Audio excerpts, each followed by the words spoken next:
Hello and welcome back to Roll the Bones. My name is Rob and I'm joined by my faithful stalwart and surviving players. That is Mike, Matt and Dom. And I asked them the immortal question that we always ask. What happened previously on Knights of the Apocalypse? Omen War? We crossed the river on a raft. Given. Yes. You crossed the river on the raft and you rode north, then you rode east. We were heading for Fharlangh's temple. the temple. Yes, the ruined temple. Indeed. Where, upon arriving there, we discovered that it was under assault by a band of Dominion warriors and not hobgoblins, the other ones. Bugbears. Bugbears, thank you. Seemed odd because, as we discovered after the combat, which, skipping around a little bit, we did discover they're supposed to be withdrawing. So the fact, or mostly withdrawn, in fact, from the area. So the fact that we even came across an attacking force, Dominion force, seemed unusual. But the combat was fun. It went well for us. It didn't go particularly well for Galerick. He got unlucky. Well, yes, the horse got unlucky. I mean, to start with, Galerick was able to taunt the entire battleground to Genuinely attack awesome. only him. And then a lovely combo with Pop, with Blur, and Sleep to control the areas. And I'll get to Fleece's epic moment in a bit, but yes, the horse critically failed, slapping Galerick in the face, basically, and knocking him off the horse, which then put him on the back burner for quite a bit. Surrounded on all sides. Yes. It's the worst time to get bucked off a horse. Absolutely. Yes. But I do believe the highlight for me came from Fleece, which, do you wish to replay it, Matt? Oh, yeah, so Fleece, Fleece is, he has new friends, and he seems very eager to, not eager to please, but just eager to be a good friend. He wants to be friendly, and so he saw that this one was in trouble, and that was in trouble, so he was kind of divided in attention. So, in order to help out Pop, who was under attack by one, he wanted to take it out from a distance and then go straight for another one. So he decided to break out his glot, which a glot is a projectile forged in the Icelands, which is basically a finely crafted steel bowling ball. In his case, a very large one, because he uses large weapons, which he...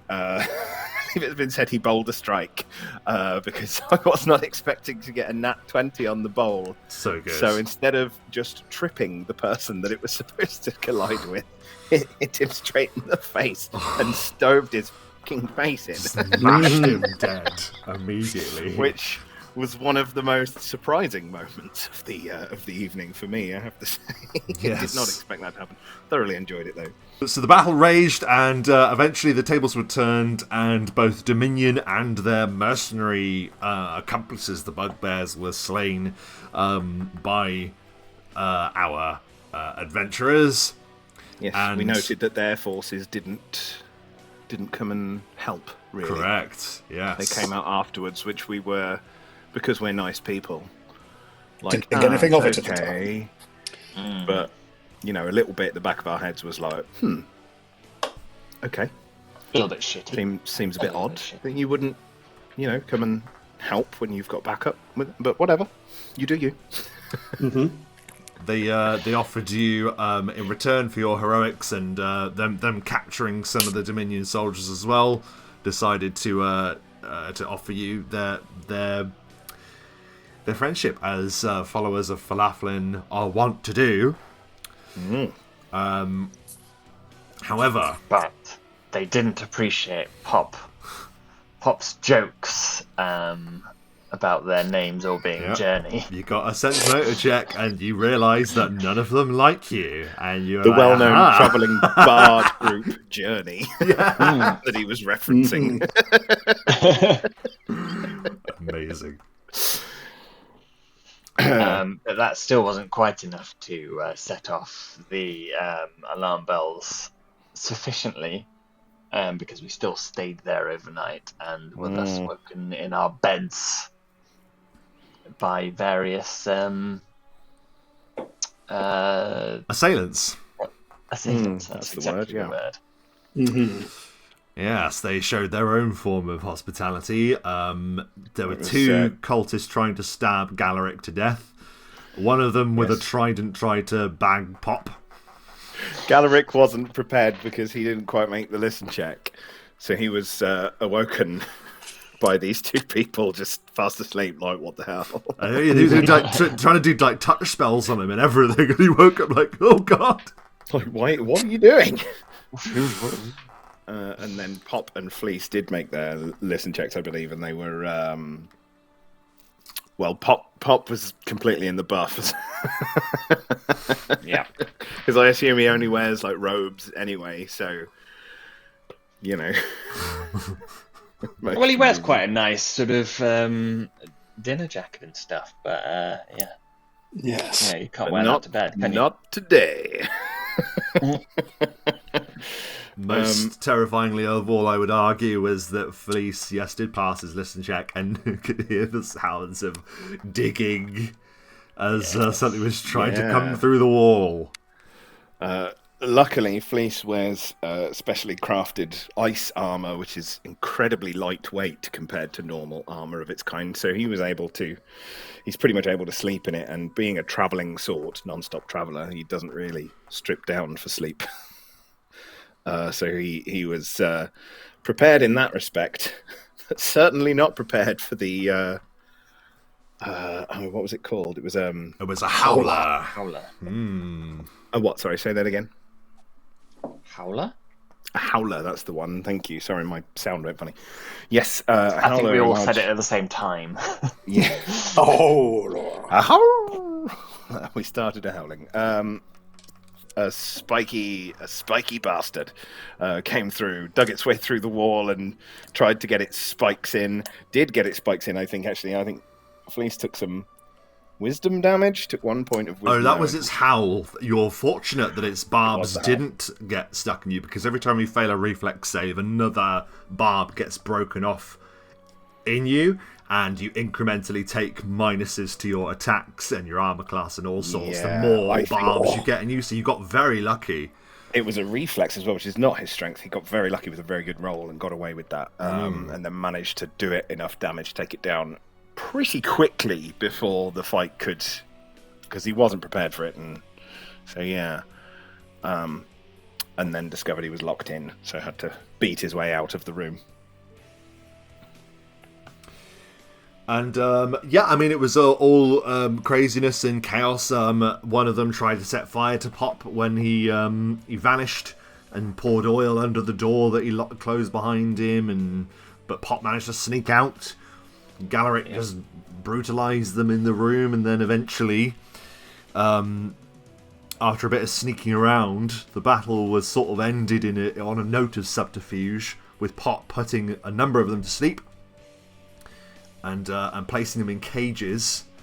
It was then that Pop and Fleece saw Galerick doom-driven out of his armor for the first time. Remind us quickly what they beheld, Mike. Red skin, burnt as if plunged in fire, cracked, broken, almost. I think I used the likeness of Anakin after he crawls out of the volcano. Yes. Man jerky.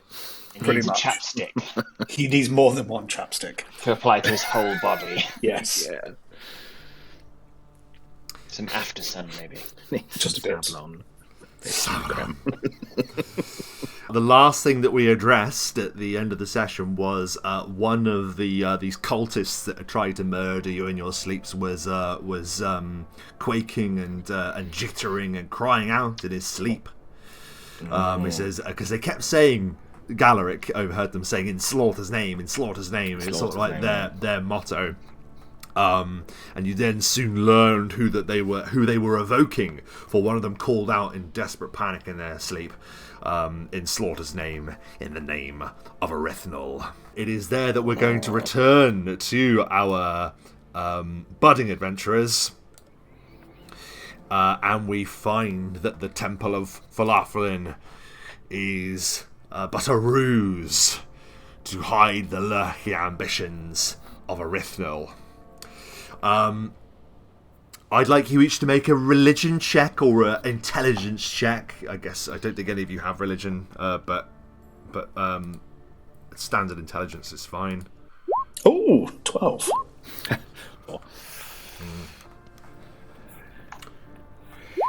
13. So you, Galerick, and Pop both know the name Erythnul. You know that he is a god of hate, envy, malice, panic, ugliness, and slaughter. And it's as you dwell on that frightful thought that you feel you need to embolden yourselves, bolster your standing in this world. And I remember to ask you guys to roll your health on screen because we've leveled up, and I forgot to ask you after the debate. So we'll each roll our health to get going as well, whilst you muse on this name.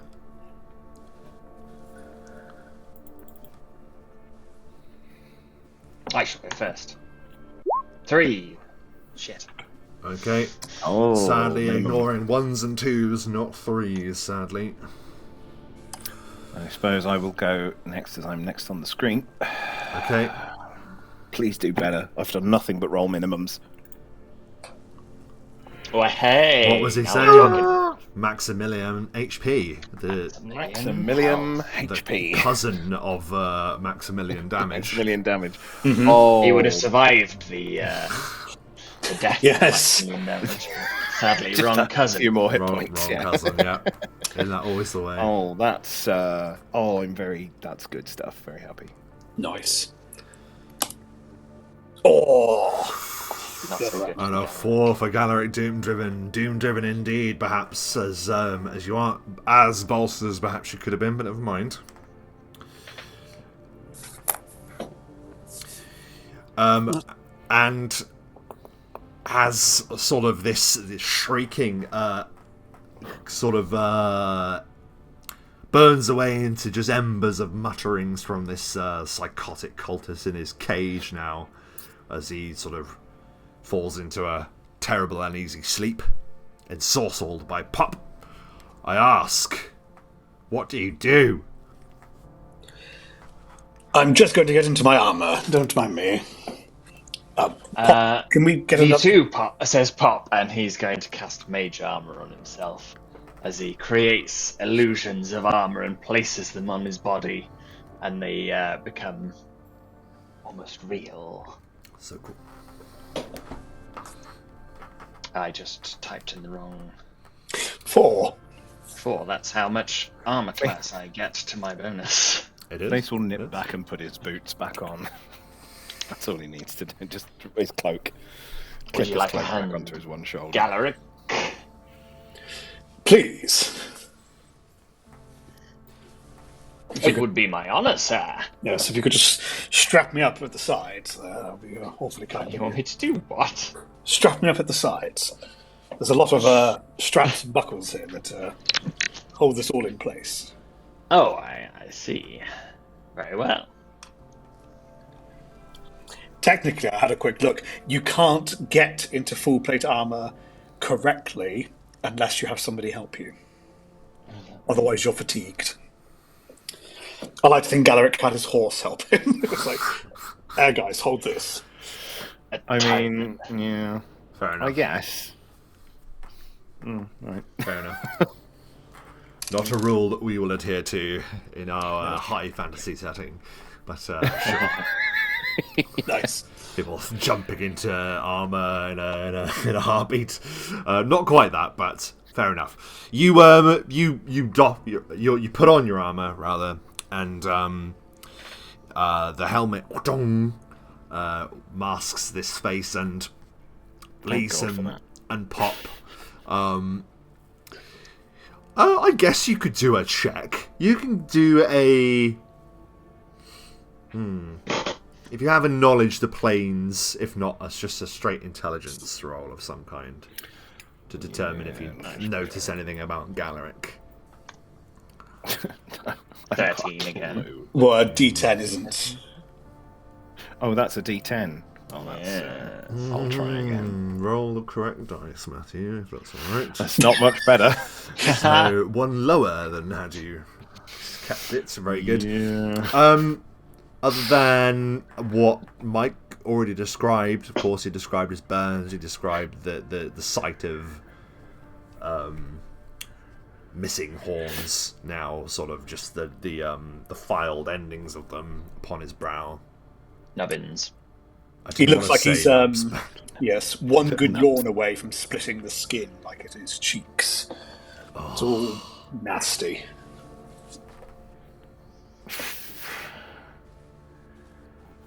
I mean, considered a dermatologist?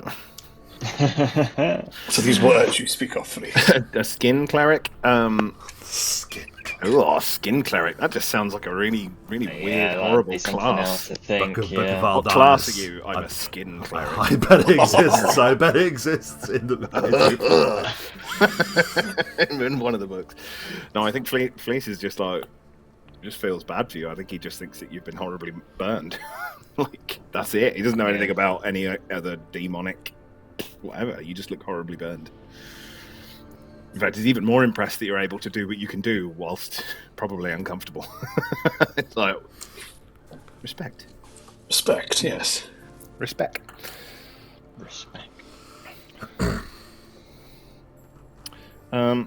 Well, friends, I don't know where you want to go now.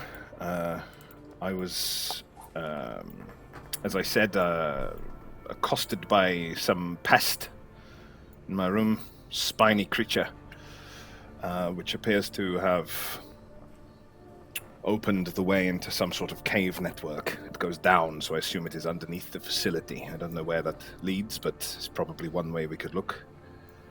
Have you explored much further in this direction, friends? Just this corridor, actually. Yeah. Yes, we did put some of these chaps into a cage. One of them is muttering. I mean, we move out of your way, Galerick. Thank you. I take up a lot of space, don't you? Do we think that it is even possible for us to get information from any of these people?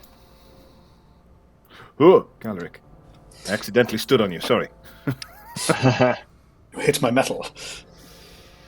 I'm sure we could, but slightly worried that there might be more of them. They're not going anywhere. No. Okay, Yes. well then let us explore. I'm afraid I'm not particularly good at being sneaky.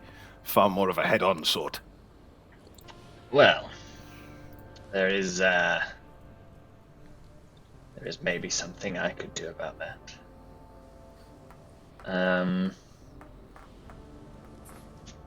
Let me think. And also look at my spell. Let me just think. It depends how committed to sneakiness we are. Would you like to be sneaky, you two? Personally, I have never been... It is not a thing I have ever experienced. I have never been sneaky, and so... I've always faced my enemies head-on. That is... And in good stead. I appreciate the skills you go into and your talents, but I find to face the enemy head-on is truly the most honourable thing to do. I am not going to hide in the shadows. I shall embrace the light. Well, I'm not suggesting we hide in any shadows. I'm suggesting we merely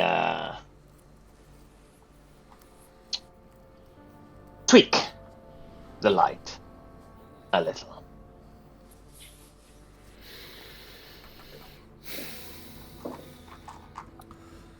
Can you each give me a listen check, please? yes. Well, Ooh, that's gone up. Oh, I forgot to do my skills. 3. 12. 27. Oh. Excellent. Very good, Pop. Pop, you hear the unmistakable sound of a shout of rage, and it seems to echo strangely from before you in this corridor, from this way, but it also seems to echo from behind you as well, echoing from the main hallway that you would have taken to arrive in your quarters when you first believed that this was a sanctuary of Fharlanghn.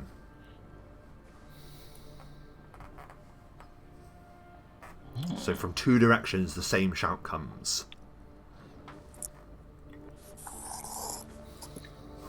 We may be surrounded. Perhaps.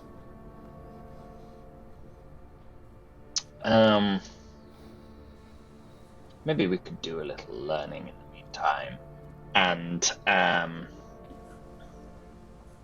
why not, after all? Pop will cast Sphere of Invisibility. Oh, okay. Okay. Or, to give it its proper name, Invisibility Sphere. Okay. Okay. Mm-hmm. And Zone of Silence. Wow, okay. So two high-level spells, but I believe they may be worth it. Basically, as long as you're within 10 feet of me, you are invisible. And as long as you're within 5 feet of me, you can't be heard outside of 5 feet. Very, very cool. Which Pop will pass on to the others. I've displaced this from reality momentarily. You can't hear each other, though, either, right? We can hear each other, actually, as you can hear me saying this right now. I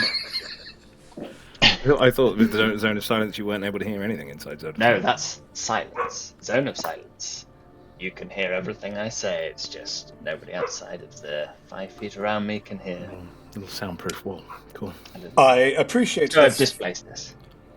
but I will point out, once we find the enemy, I will emerge and fight them outside of this zone. I wouldn't want to be craven in how I attack them. I'm not suggesting you be craven. Exactly I'm just why I found suggesting- you annoying last time. Everything I tried, you were just like, nah, but I'll just give away our location and invite them into combat. What's that, a But I'm tactical bleeding advantage? out, I may die. Yeah, but I don't care. I will call them to fight us, and you will die, but you will die honourably. This is why I hated you last time, Galerick. Sorry, that wasn't Fleece talking. I'm back in the room, please. Yes, Please, very is noble very of you. respectful. Very noble of you, friend. You are very brave. Not at all irritating. All I'm suggesting is that we discover about the enemy before we attack, and then you can do your, noble thing. Excellent. I will stay with the magic user and do as I am told. Anyway, we've only got 6 minutes, so let's go. Very good. So which way are you going, guys? I think we should go this way. I'm intrigued by mystery. Very good. You walk around this corner, and it has this sort of strange, murky, crimson glow to the way it's lit. And you pass cage after cage, and table after table covered in all sorts of different kinds of weapons. If you can think of a weapon, effectively it's on it. Rusted, and not in great repair, but many, many different kinds of weapons. You round a corner to find a dead end. But you can do a spot check. Pop, you can give me a spot check and add your level to your existing bonus. And So add your level to your existing bonus. Alright. 6. I rolled a 1. 15. You are Also able 15. you both are able to spot that there are similar mechanisms on this wall to the walls that were part of your chambers. You believe that you're behind a secret door.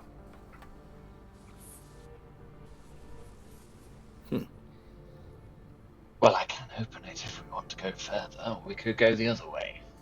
I'm happy to take direction. Well, I mean, if the secret door is right there, it would be rude not to. Very well. And he's going to cast knock. Yeah, that's exactly right. No roll required. Suddenly, there is a great sound as this great double-sized door swings open, and as it does, you find yourselves looking through a bookcase. And inside you see a archive, a room filled with other bookcases and stacked with chairs and tables and candles to study. Can you each give me a spot check, please? 13.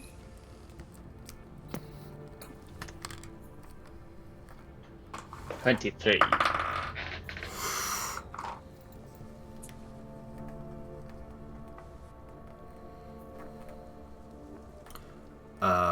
Flis, what did you get for your spot check? Was that 18 for you? It was, but it actually wasn't. It was 9, 11, 13 because I rolled listen instead of spot. Oh, I see. 13, Pop, you're the only person to see a swish of a cloak go around the corner, and you could probably see if you were looking in that direction.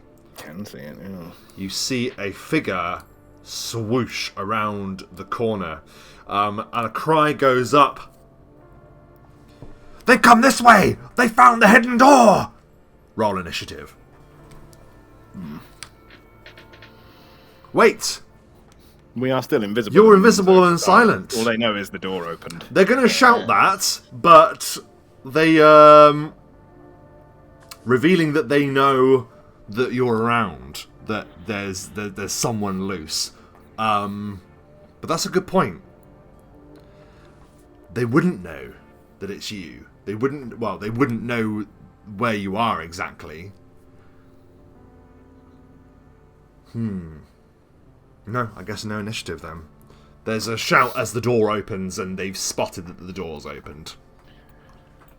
Give Galerick a minute. Pop's just going to go.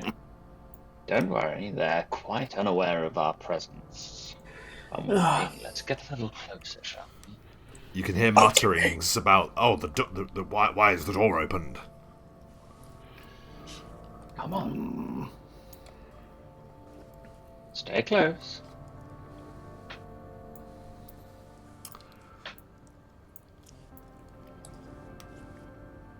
Ow. In front of me. So you each wander through this hallway. Walking into my act. Your presence totally masked by this magic of Pop's power. And as you get to the corner, you see that there are 3 individuals that are positioned around a raised platform. There is a visage of a great mutant hog-like creature. A statue that is made out of some kind of weird material.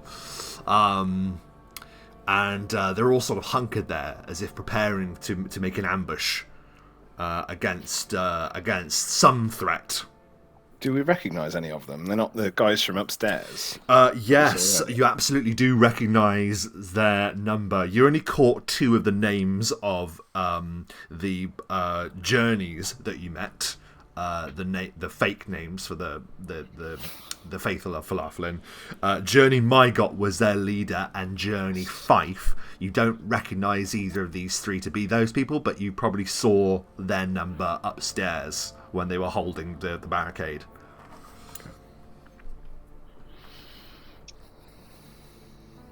It's up to you two if you want to do what you do best. Feel free.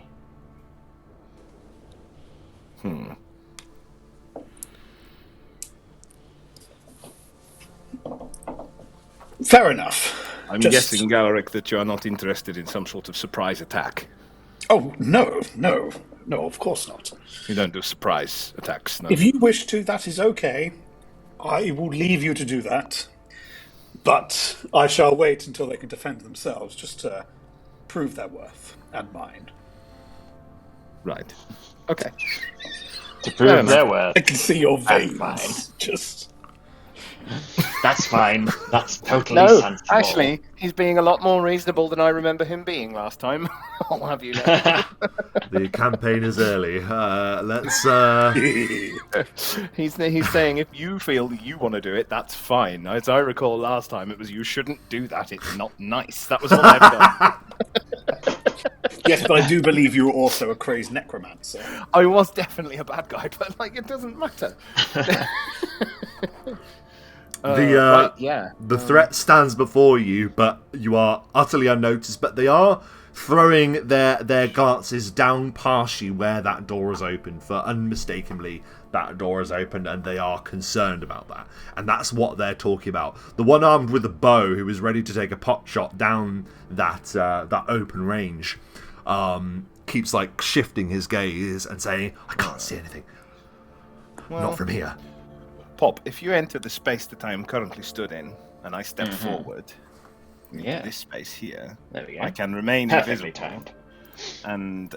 and silenced while I get a nice surprise attack swing on the guy with the bow and arrow. So I will take a surprise attack at his face, if that's all right. Absolutely, it can. So you raise the great ice axe that you bear. Lova. And as you do that, you appear as you've taken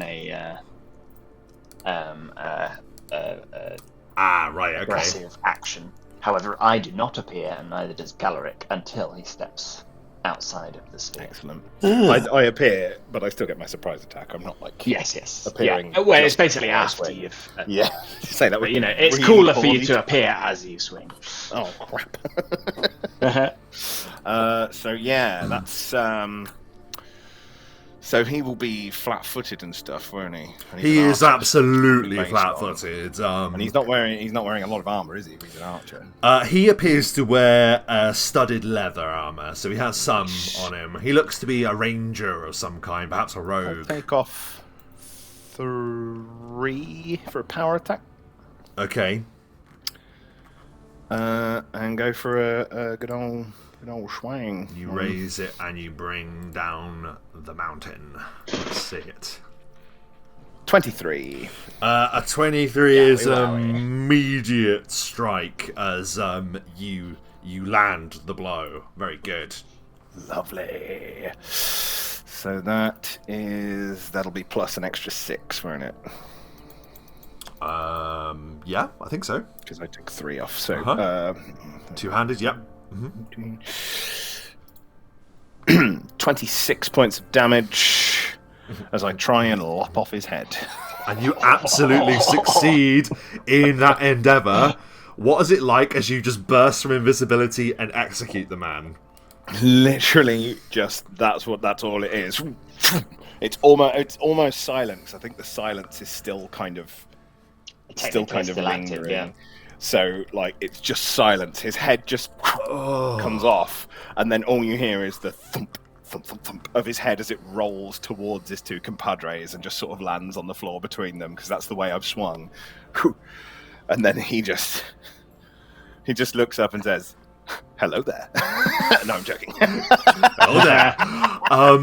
You do that. This is surprise friends. round, so that is Fleece's surprise action, as it were. You can move also, Fleece, if you wanted. No, I'm quite happy with him. Happy where you are? Cool. Pop, anything that you're going to do with your surprise round?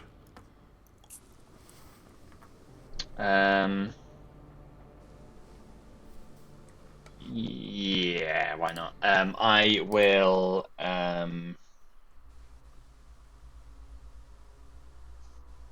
take a step.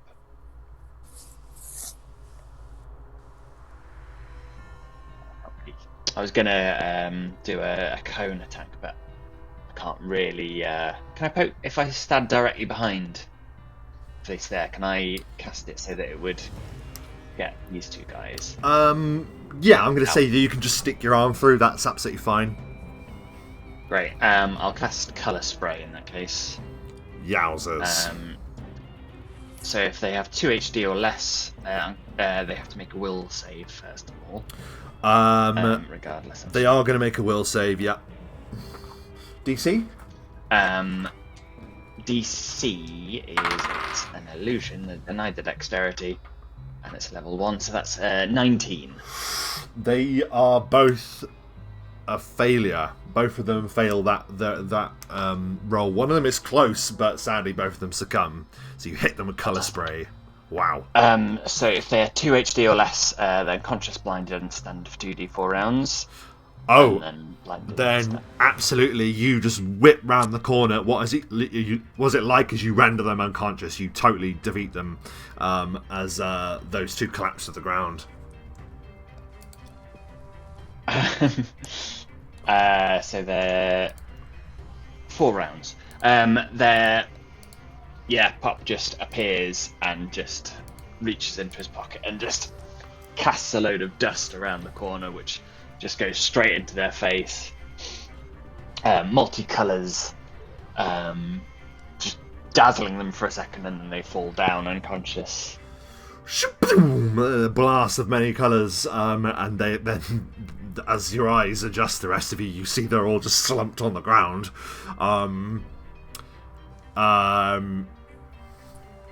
That's you, I guess, Pop. Yep. Galerick, anything on your surprise round? You can still move, you can still do other stuff. I'll go 5, 10, 15, 20 to here. I can see someone there, but I shall issue a test of metal as I shout to anyone within range. Any of you here, hiding, come out now and face me, or you shall meet the demise like your friends. So, anyone within range needs to make a will save of 15, or feel inclined to approach me. Your call falls on deaf and sleeping ears. Oh. Is he asleep? What do you mean? The ones that hit with Colour Spray are unconscious, yeah? The other one was killed. The one that's around the corner, I think you mean. He's desperately I'm clicking my finger. Him. You there? It's really embarrassing. I forgot he was there. Yes. Does he have to do his? No, I'm so sorry. Yes, he's speaking far too well. Yes. He has to do a save. Am I not mistaken? Yes, we'll save 15, or he's inclined to come at me. Come at me, Gray. He is successful in that effect. You see the swish of a cloak. Then he feels no obligation to come at me. Absolutely not. Absolutely not. And with that, we're going to roll initiative. Oh, 17. 20. 20 for Pop. 13. 17 for Galerick. Galerick. 13 for Flis. Yes. Pop, you are first in initiative.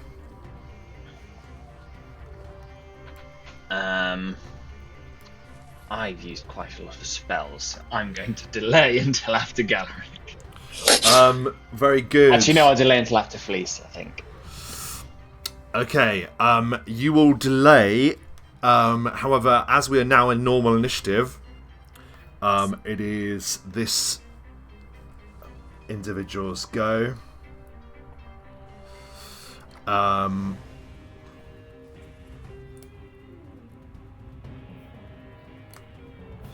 Um,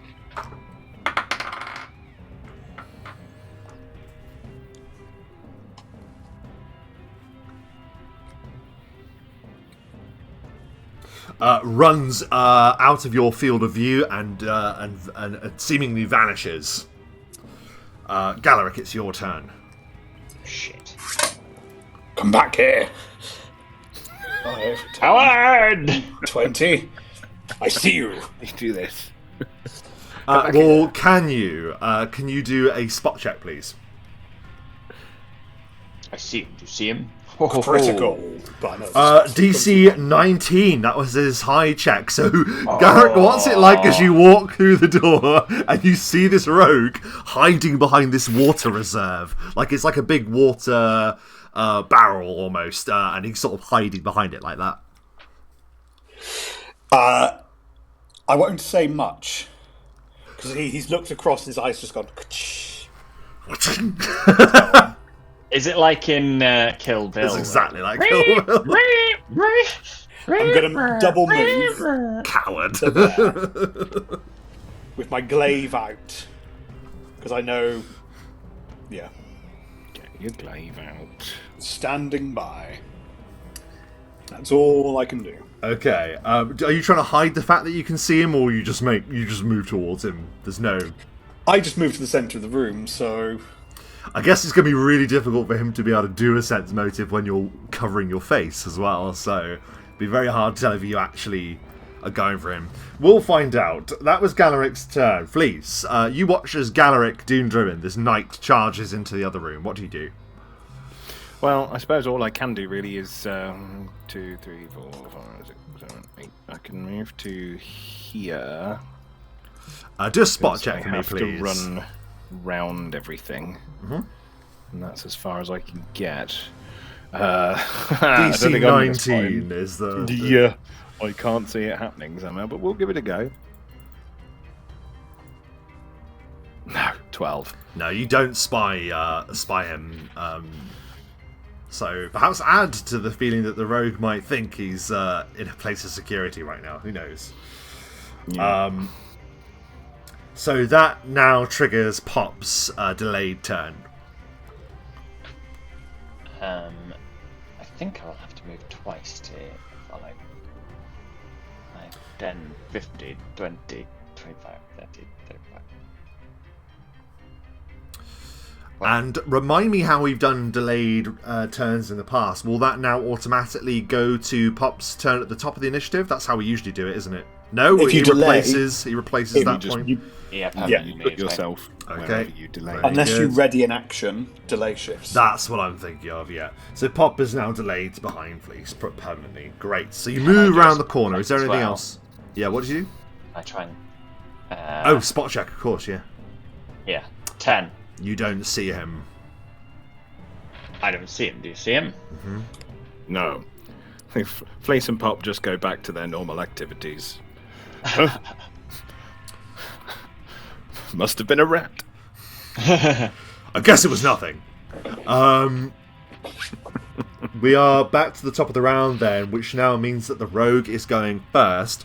And Galerick did come through the room first, so I guess it would make sense for him to open fire. He doesn't know that you know he's there, so he will just take a shot at you, Galerick. What is your normal armor class? Because you are not caught by this fellow.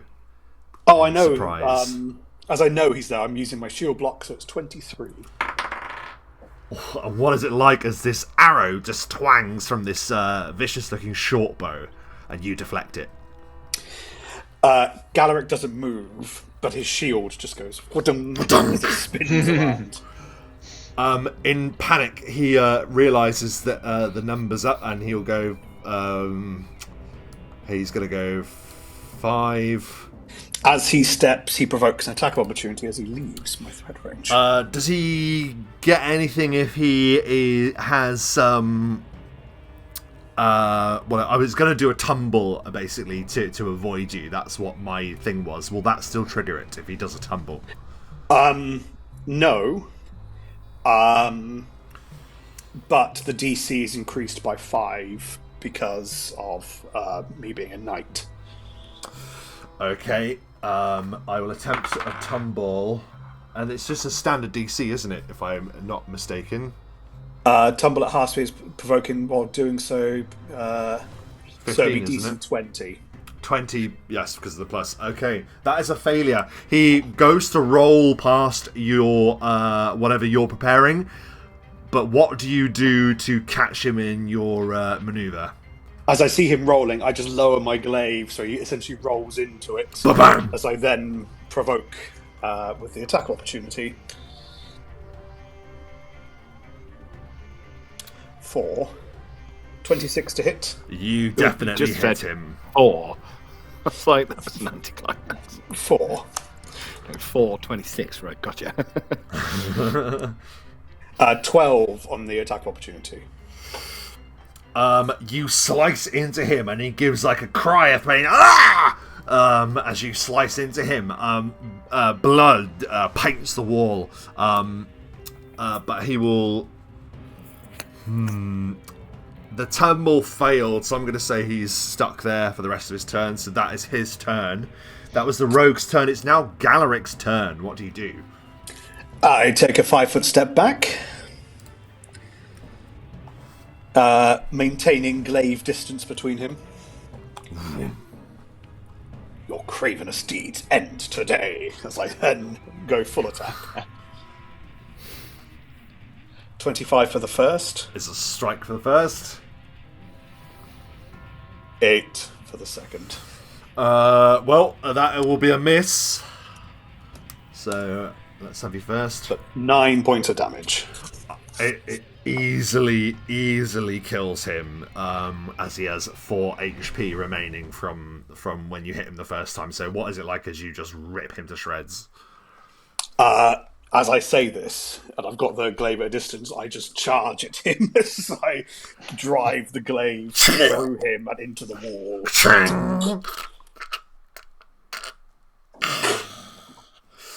And just collapses to the ground, and there is silence. Congratulations, you've defeated the ambush party. So each of you can give me a spot check as you've entered this chamber. Pop, once again, you can add your level to the spot check. 12. 18. Just all three of us. Sorry, I thought you just. Yeah, just a normal spot check, but Pop has a bonus for a specific reason. 11. Pop, once again, you notice a concealed door. You notice that this door is rather shaped like the back of a statue. Like the back of a statue. Hmm. Where is it, sorry? It is, sorry, I should have pointed out, here. In the central chamber.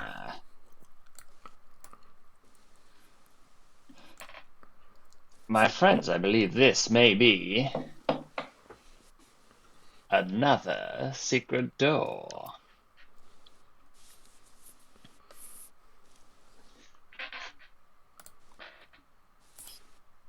Wow.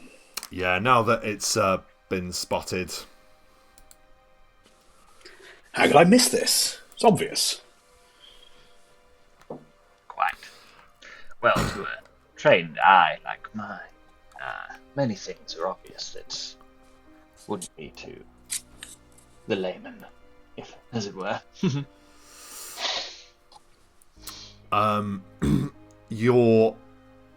You get two instincts. One is, well, this must be the back of the statue of Fharlanghn that sort of greets you as you walk down that corridor. I recognise that back. Concealed behind it, of course, a rather more distasteful and evil visage concealed behind it. A metaphor for this whole place. However, you are also very aware, Pop, that your powers will cease to control those individuals. They're under a timer, are they not? Yeah, yes. For a few more seconds, they'll be unconscious. So well, go ahead. Sorry, what you were going to say? I was just going to suggest we should tie them up and put them in cages. There are still That's that it's thing such we do. a shame to leave them empty. Absolutely. We should probably get some questions out of one of them as well. Entirely not a problem. Do I have any rope? I'm not sure I have rope. So Are we'll these cages? I don't have rope. There you go. That's exactly what they're the nearest ones, and given the time constraints that you're working with, it would have to be those. So you're able to put those survivors into those 2 cages there and slam the doors. You still have the keys that you took off the ones that tried to kill you, so you're able to seal them in those cages just as they're coming to.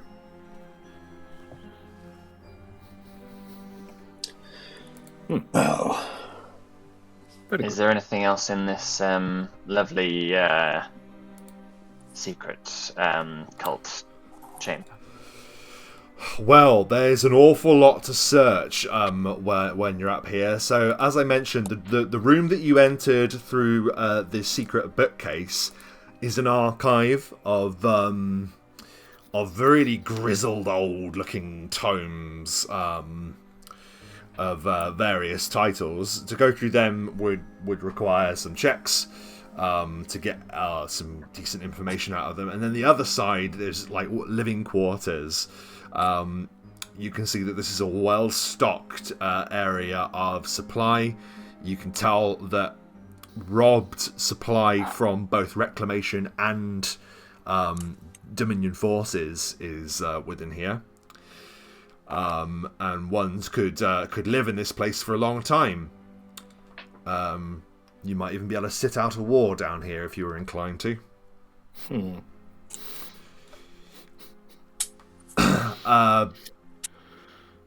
But yeah, further information will require searches and things. I am never opposed to studying of the books and all of that sort of thing, but I think perhaps we should consider securing the rest of the facility. Are you as it appears to a be big before? reader, Flis? I do enjoy to read, yes. I don't mean large in size, of course.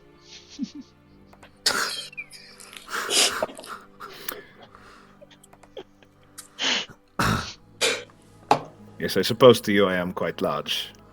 Where I come from, I am, in fact, very small. Oh. But yes, I have done plenty of reading. I enjoy reading. I would not say that I am in any way gifted or as intelligent as one such as you, but I do enjoy it. I am willing to spend the time here doing some reading and learning about the place, trying to find out what is happening here and why we were attacked so savagely in the night. But I think perhaps we should continue and try to secure the rest of this place first. For safety. We do not wish to be snuck up on. I think you might be right, and our good friend Galerick is positively chomping at the bit. At that sound, a cry goes up from within one of the cages. What is the meaning of this? Let me out! Let me out, I swear, and I'll catch you! And I'll get you! It's not the best reason to let you out now, is it? The one that is speaking is the one that is in the more flamboyant colours. Clearly dressed to be a man of the road, a man of song and of good spirits. Is actually the disguise for a deeply deceitful, angry, and altogether evil person. This man is staring out from the bars. His wounded friend sort of like stirring in the cell next to him. He will say, "It will do no good. You won't escape the rush front alive. You will meet slaughter in the end. Maybe not by my hand, but some others." All right, listen, my friend. How is this? I think you have had a lucky escape, because you are in cages, and therefore you are safe from my friend here in the armor, who is a force to be reckoned with. However, I believe that he is the sort of person that will willingly accept a challenge. So, you have two choices. Either we could leave you in your cage, where you are safe and you may live for the rest of the day, or, as you request, you can be released from your cage. My friend will face you. But I believe that you will fall, you will die, and it'll be a very bad day for you. Make a good choice. I will go into the arms of Erythnul. May he hear my plea. Can I try and intimidate? Of course you can. Of course you can. Do it. It'll be opposed by a will save. That's fine. Good roll. Never mind. What do you say? I will show you a fate worse than death. But I'm a bit. I will show you. I will. Me, This- you see. Like, had he not he didn't really witness you do anything actually because he was asleep before. But he doesn't seem convinced by you, Galerick, and will give like a snarky, derisive grin and say, I would test myself against you any time. I turned to Pop. You know, I had the damnedest thing planned in my head, and as soon as it came to my mouth, it just completely changed. Have you ever had this? It's just... Who knows? Stage fright afflicts us all sometimes, my good friend. Yes, I suppose that is what it is. Let me out of this cage, and I will send you into the arms of Erythnul. He would answer our plea. Can I do an unarmed attack on him in the cage, but to knock him out by essentially smacking him into the cage? Yeah. You absolute. It's non-lethal. He can't not be struck because he's confined to the cage, so he's technically helpless. So if you hit him, you just need to hit him. Just do an attack, and it. Well, actually, no. He's helpless, so you don't need to attack. So you do straight double damage because you're effectively smashing him. So just do double your non-lethal damage. Considering for a medium creature, that's 1d3. 12 points of non-lethal damage. You do immediately smash him out. You just go BAM! Or do you Batman him and grab him and pull him into the bars? Oh, yeah, I pull him into the bars. Like, BAM! Like that, yes. I love it. I turn to the person next to him. And watch that. He's like, this is the ranger guy, and he's like rubbing the sleep out of his eyes, and he goes, in Slaughter's name, listen, I do not desire to be brutalized in such way. I would offer any gift I could think of to Erythnul if he would but answer our call. You see, I think that the gods only answer the call of the ones they consider strong and worthy. I am worthy! He yells. Either of these things, friend. He rattles at the bars. I will show you my worth! Can I have a go? Flis wants to do it, but Flis wants to do it in a way that, like, he wants to impress Galerick that he can do it too, so he kind of goes... Yep, so you can do your unarmed damage, double damage, with, of course, what your is strength. it for a large creature? Because I can be large with unarmed as well. Oh yeah, you are technically Is considered. it 1d4? It's probably 1d4. If you're untrained? He's got big hands. Got big hands. And it's an auto crit, so 2d4. It's an auto crit, yeah. We won't use the table because you're just punching him in the face, so... For the desired effect, just roll double damage. And it's plus strength as well. Plus right? strength, absolutely, yeah. Oh, but not the strength that because I'm doing double strength because of my weapon. That's not right. Yeah. Just your strength. Yeah, your strength. It's just a and single double, double strength. Yeah. Not a double. Double. That's a 17. How do you knock this guy out? I think that Flis is doing it. He's trying to impress Galerick, right? So he's trying to be like, all right, I can do it too. And he points at Galerick, but he doesn't realize quite how hard he's done it because he's such a big. He really doesn't realize his own strength. He moves like a much smaller person, so he does it so hard it really does a number on his face. It just breaks his nose and his jaw. But he's unconscious. It works. It knocks him out, but you bent the cage. That's exactly what I was going to say. The cage bends horribly as you strike him, and as he like crumples to the ground, you see that the hinges of the gate are probably going to be difficult to open, even if you did have the key. Nice. Look at Galerick. It's a good trick. Yes, it is. It's a shame they wouldn't talk, but they are mad nonetheless. Well, I could have made them talk. Why didn't you say that sooner, Pop? I thought you had a plan. I I thought you were going to torture one, threaten the other, and, well, smash into that is a form of torture. Frightening one by knocking out the other is a form of torture. Well, yes, but it didn't work now, did it? Clearly not, because they're both unconscious. Well, they will not be unconscious forever. We can come back when they wake up. Let us go and explore the rest of the facility. There is more to fight. Let us go. So, you Check more rooms. are you going to proceed back through these chambers that you have discovered, or will you go back the way you came back down the corridor to the There were more cells? doors down this corridor, weren't there? Yes.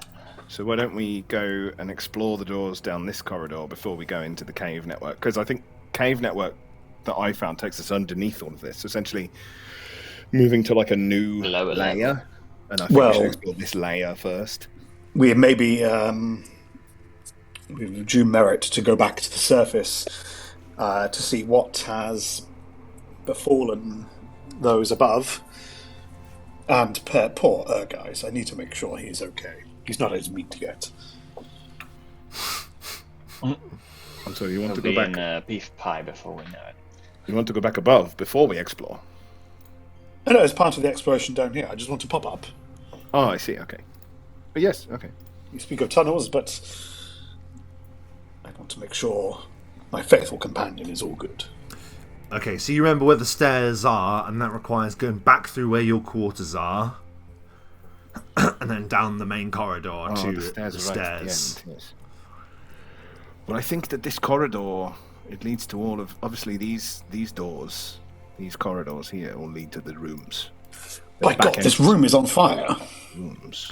Oh, Yeah. yes, there was a small fire. That one is still ablaze a little, now embers.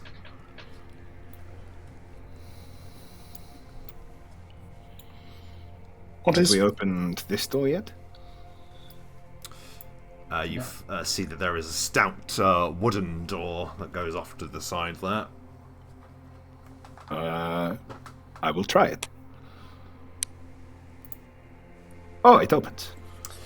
You open the door to find some rudimentary mess hall. There is a bar with lots of kegs of murky-looking alcohol of some kind. Firewood stacked on the walls, supply, and like what the immediate takeaway is that there are a number of skulls mounted onto spikes that decorate the bar.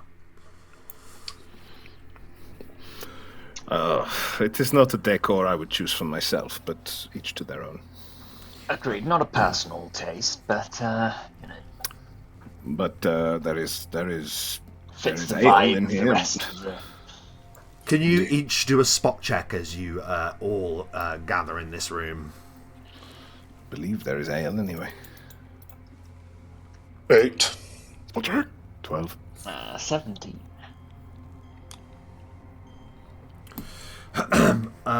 17, 8, and 12. Okay, so Pop, you spot something that is happening as you all made your way into this room. You are horrified to see that one of the jaws of the skulls begins to twitch. And then its The jaw skulls might be alive. falls open, and you see that there is a surge of magical energy coming from its open mouth. And you can see that is mirrored amongst all of them. Roll initiative. What? That's so no. cool. 5. Oh, Exactly no. the same. 28. Pop! Save us! So, Save us, Pop! We don't want to die. I'm going to give you a clue. Illusions don't work against undead. I'll happily go after Matt. So Matt can Do go. illusions not work against any undead? Like intelligent undead, surely? Sort of, but I can't affect them. So I Pop- can't enchant them, which is Oh, my I see. spells. Yeah. Illusions can Please. sort of work, but and Like then visual illusions still work, but you can't. yes. Yeah, exactly. Galerick. Okay. Pop.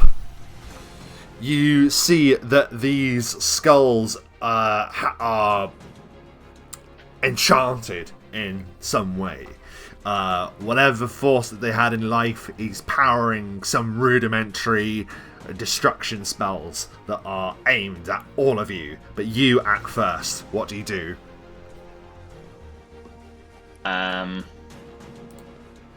I will move away, and then can I use my wand to try and blast one of the skulls? It's a great idea. Give it a go. So it's a wand of magic missile, so it does 1d4 plus 1 damage automatically. You fire at one of the skulls. Which one are you going for? The one I was stood next to. This one here. Yeah, very good. So the magic missile zooms towards it and slams into the skull. Roll the damage. 5 points of damage. What is it like as you blast the skull into pieces? Yeah, almost as a reflex, upon seeing something that is not alive, Pop does not attempt to use his own magic and instead relies on the magic of others, and whips out a magic wand, takes a step back and just blasts the thing, which feels like it's threatening him.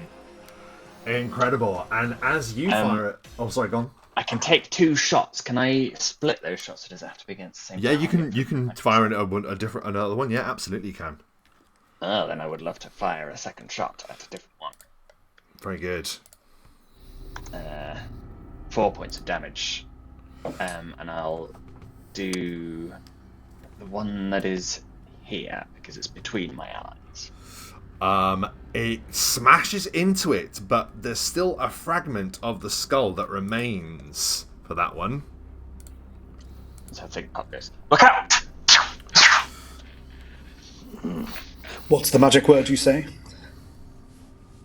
What, to activate the, Yes. pew pew! And pew pew it goes, and your magic missiles loop in different directions, smashing one into oblivion and the other one on the brink of the endlessness that awaits it. But that is your turn, and like some form of magical clockwork, the other skull's jaws open and return fire with, I'm afraid, the exact same spell. One of them is going to fire 2 magic missiles at Galerick Doomdriven for 4 points of force damage. Another one is going to fire 2 magic missiles at Flis for 2 points of force damage. Double ones there. And then Pop, you get 2 as well. That is 4 points of force damage. That is their turn. Fleece. Well, Fleece was about to attempt to drink alcohol, but now these guys have started to attack. I will wait. This one's in the next square on to me, isn't it? Like, Yeah, they're both flanking you, technically. Yeah. Yeah. So I'm just gonna full force smash it in the top of his head with the axe. Very good. Make your attack. It's static, right? It's on a spike. Yeah. Okay, so it's going to be really easy to hit. Mm-hmm. I'm going to take off. Very difficult to hit. Not impossible, I will say. I'll take off 4 for a power attack. No, I'll take off 3 for a power attack. Okay. Just to keep the numbers easier. Go. 20. An easy strike. Yeah. Lovely. What's your strength? My strength modifier is plus 6. So What is it like as you just destroy the strength is 12. Yes. Wow. Okay. Yeah. I think he uses the back end of the axe, which is, instead of a perfectly shaped axe, as you can see from the image, it's like ice has been, when forging the axe, ice has been blown that direction, so it's all shards of, like, icicles. He just spins it around and just forces that into the top of the skull, and all the different pieces of the shards of axe just shatter into pieces. Incredible. And there's like a small amount of magical energy that was keeping that defense system going is destroyed. Very good. Anything else on your turn? No, I don't think so. Okay. Galerick. No, he will duck down behind the bar. Okay. Okay. So that at least this one is out of line of sight with him. Okay. Okay. Galerick, it's your turn. I'll take oh, no. I can, because Pop is small. What are you doing? Let's go. I'm going to step over Pop. So Pop, you're just between my legs for a moment. I'm like, don't mind me. As I take a free 5-foot step over you, I use one attack at the one that was crippled by the magic missile. For 16. It's a hit. I'll do this one separately then.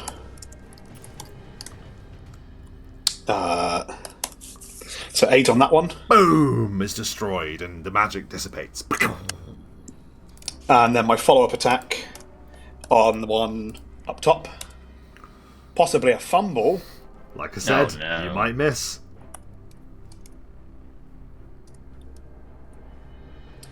14. AC 14. The magical barrier around it is enough to defend itself. That is a fumble, Galerick Doomdriven. I want you to. I want you to roll on the table, please. 54. Oh my god. This is what happened when you straddle a gnome. Don't mind me. Oh yeah, you tried to be Straddle fancy. a gnome. 54, did you say? Mm-hmm. You immediately die. No, that's no. 54. DC 20 strength check, or accidentally fling weapon 2d6 feet away. Oh, I could destroy this thing anyway. DC 20. Here we go. Nope. So roll 2d6 for me. Oh dear. 9. So 5, 10. Okay, so there's potential that you could just hit one, I'll say. So roll a d8 for me, please. 1, 2, 3, 4, 5, 6, 7, 8. Yeah, 8. D8. 5. So going clockwise, 1, 2, 3, 4, 5. You throw it to the south of you, and it clangs against the barrels there. Dong! Oh, that's a little embarrassing. We're back to the top of the round. Pop. Butterfingers. Butterfinger. I feel like we shouldn't waste time with anything silly, and he'll just use another charge of the magic missile Doo-doo! to do 4 points, followed by 5 points. and the last of the sentinel skulls are destroyed. Boom! For it is said that those that drink in Erythnul's name do so in the company of the dead. You are successful in your defense against these things, and you are now free to explore this room. Oh, that was a little embarrassing.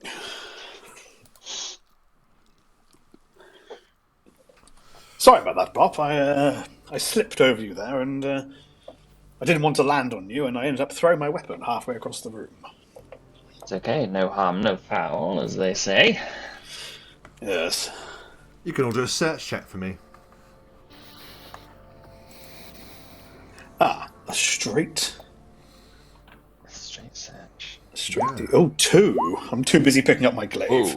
Oh, hey! This is my best search check ever. Oh, wow. 21. So, Galerick, you're busy. Attention to the booze. Yeah, you're busy correcting your grip on your weapon for a bit there, Galerick. An easy mistake to make. Pop and Flis work together whilst you're sort of like excitedly looking at what booze is on offer. You also notice that there is a crate stashed beneath one of the many crates of alcohol. You find that concealed in this room there are a number of potions. These are possibly even more valuable than the booze. Let us see what you find as we randomly determine that matter, along with some pre-established stuff that's already in the room. But we'll do the random stuff first. So let's see. Pop, you got the highest roll. Roll me a D100 first, please. D100 coming up. 35. Incredible. You find a potion of fly. That is probably very useful. That is good. Worth 750 gold pieces, but on the battlefield worth far more. It is, a very, very useful spell that you have got in potion form. Very good. Very good. Matt, would you also like to roll a D100, please? I certainly will. 86. This is a greater magic weapon oil, +3. Very suitable for the halls of Erythnul. This making slaughter that much easier. And finally, Galerick Doomdriven, D100. 42. 42 is a potion of heroism. Oh. How appropriate all of the rolls were. Yeah, that's actually a really good point. And can you also roll me a D6? Mike, can you roll me a D6, please? 3. You find 3 cure moderate wounds potions. How many has everyone got? 0. You should take it then. You should take mine. I have 1 cure moderate. How many do you have, Pop? I'm pretty well stocked. Quite a lot. Well, if I take 2 and Flis, you take the 1. I would find this agreeable. I used quite a few. Thank you so much, friend. Greater magic weapon. That's really handy, actually, because my axe is not magic. So that will work. Oh, that's handy. Heroism, eh? It has a cold effect because of the material it's made of, but it isn't magic. Interesting. Yeah, that's the length and breadth of what you find within this chamber, other than obviously a lot of sour alcohol. Sour as in like a sour ale, or sour as in it's disgusting? It's apple sours. It's what you get at shots. Yeah, it's just sour Nice. apple sours. Yeah, it's Oh wow! it is literally the devil's piss in a bottle. Oh. Oh no, this is not good. Oh, what a shame. It should be blue. That's all in No this drink room, blue, yeah. boys. Don't drink blue. Do not drink blue. What do you do now? Down the corridor further. Yes, I suppose that we should. Yes. I wish to go somewhere after this where there is good ale. Very This good. was a little bit icky. We might be some time before we get to Day. Well, You I shall savor the pass- moment when we do. The muttering man that was armed with a trident and net, as you'll recall, he still resides in his cage. You're passing more of these alcoves that you know to go into the to the backs of other chambers, and let me unsecret them now as well. There you go. I'll pop my head in just to make sure. Actually, no, Galerick knocks on the door going, anyone in there?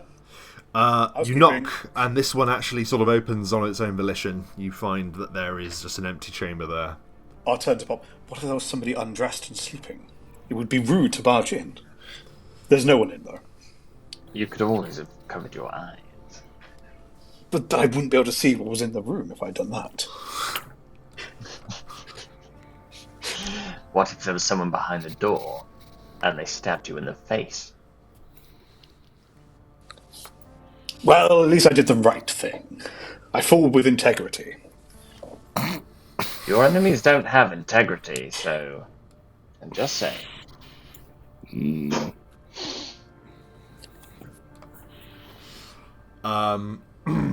You know, as you sort of glimpse at that corner there, that there is a rather ornate-looking door. There are two altars that flank the entryway. Have we checked in this room? No. No, perhaps we should check in this room as well then. Ah! Ha! You open the door, and inside you find another bedchamber. It is just a bed chamber. There is nothing here. Doesn't appear to be anyway. Another one for their sacrifices. Whilst Come they're in. over there, can I just use Detect Evil on the door? It's a 60-foot cone. It's a very evil door. For behind the door. A cone. Or is it Okay. dick? Yeah, you can do that. So I'm just sensing for like a 60-foot cone ahead of me. Just detecting evil. You don't sense any evil entities in that cone. You do sense an overwhelming sense of evil behind the door.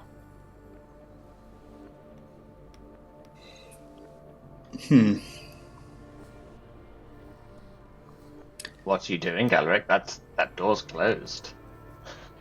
I stood and just You're looking staring very at the door. intently at it. Yes, you You're a door reminded me. enthusiast, yes? He's a big fan. Is it mahogany? Quite. Just love a door. But you've inspired me to trust more of my instincts, shall we say. And there is something overwhelmingly evil in there.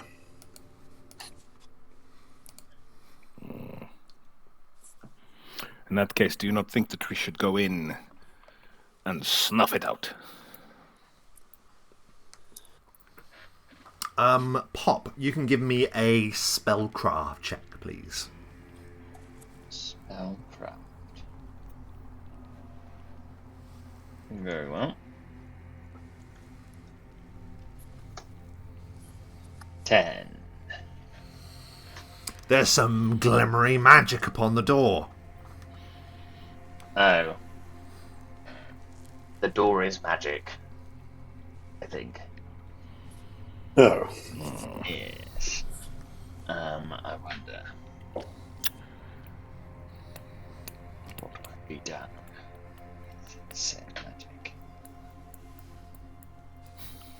If only there were some burrowing friends I could talk to.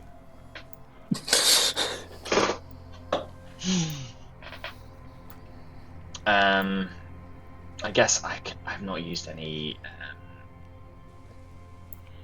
these spells.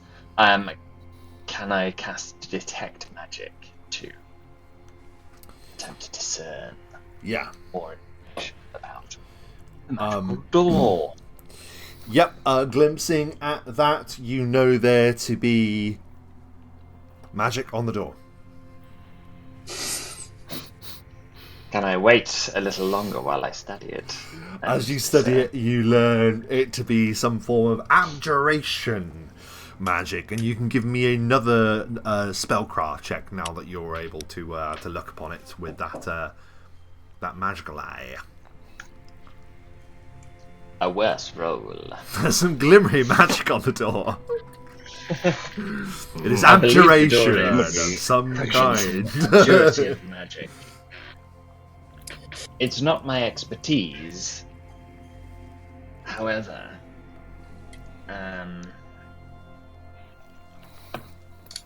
I wonder. It could be harmful. It could be worth using another high-level spell on it. It's a shame that you've not been able It's to very difficult, determine the spell. It's not. Yeah, you feel like it's on the tip of your brain, but you can't quite get what it is. Abjuration is not my speciality, you see, and I don't want to take the chance, so I will cast Dispel Magic. Very good. That's very impressive. That I is was going to considering casting Kick Magic. Kick Magic. So you're doing a You go for a targeted dispel. So that means 1d20 plus your caster level to a maximum of plus 10 against the spell, of which is ongoing. So if you'd like to make a d20 plus your casting level, and tell me what it is. 22. Oh wow! What is it like as your arcane power dismantles the arcane lock that bars your way? So Pop, before he casts this, rolls up his sleeves, which are, of course, coated only in mage armor. So he rolls Rolls up his mage armor. Protective magic up his sleeves. Nice. And then puts on a great show of like, and then just sort of draws the magic out of the door into a little glowing sort of lightning crackling, and then just snaps his fingers and it dissipates. Very cool. That's awesome. The door now stands before you, mundane and, most importantly, unlocked. Would you like to give me a listen check before you approach the door? I'd love to. Would you all love to? I will. It's on. Right. Hey, please. 23. Naughty boy. Oh, my helmet's very thick. You don't hear what Flis and Pop hears, Galerick. Flis and Pop, you hear the mutterings and chantings of many voices. There are more of them. Sounds like it's going to be fun. And they appear to be like rhythmically chanting in some almost kind of like a battle cry, a savage battle cry. And the words always seem to change. They never seem to be the same verse over and over again. It's as if their words shift very much like the form of Erythnul himself, the Many, as he is known as. It is then, however, accented by a voice saying, "You can't do this to me, please, no, I'll do anything, please, They no." have a sacrifice. We have to help. What? Well, let's go then. They have an innocent in there. They are sacrificing someone. Gallery. He's off. Galerick, you Wait. 10. just boot the door. I am with you, my friend. That's as far as I can get if that's going to do anything. That's as far as you can get before we discuss what is happening here. So, Galerick, you just kick the door in, sweep into I the charge room. in. And before By your you, side, comrade. you see that there is a man in a pit directly in front of you. He is only a man for a millisecond before a serrated blade disintegrates him into just viscera. Oh, we were too slow. You see the glint of the last piece of silver armor that the surviving Dominion soldiers were wearing as the last one vanishes into effectively an arcane blender.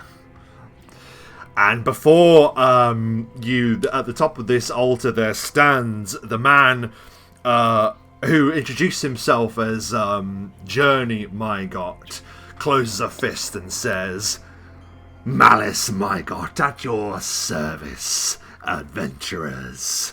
Have you come to call for Erythnul?" And that is where we're going to take a very short break. And we will be back to find out how our adventurers fare against Malice Mygot and the followers of the Lord of Slaughter. We shall return after these short messages.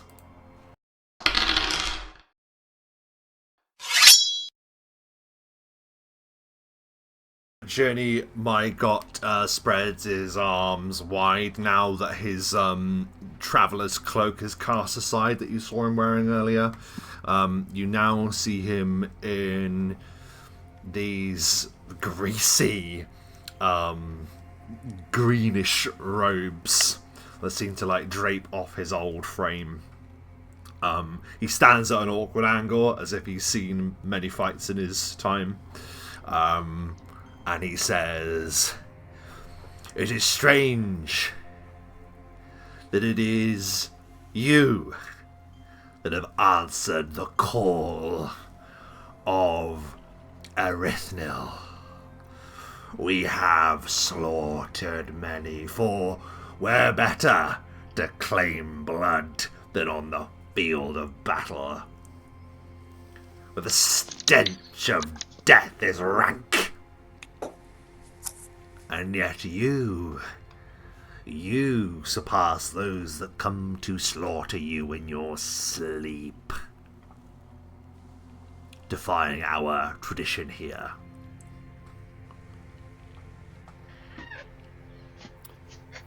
Personally, I feel that you are taking the glory out of battle. And you are diminishing battle with the way you are treating it. And I would very much like to see you put down this day. Perhaps you will be enough. But there are many who have tried, and yet despite our trying, our God, the many-faced, ever-changing face of slaughter Erythnul, is ever silent. Ever we pray. Ever we kill, ever we sacrifice, ever we slaughter, and yet our calls go unanswered. Maybe he just does not like you. Silence! Or maybe you're doing all of this slaughter, and there's nobody there. What if it's just you doing awful things for no reason at all? Ours is the only reason, the only purpose. Crops only grow to be harvested. Cows are only reared to be consumed. And you, foes, only stand against us, so you may fall. Roll initiative.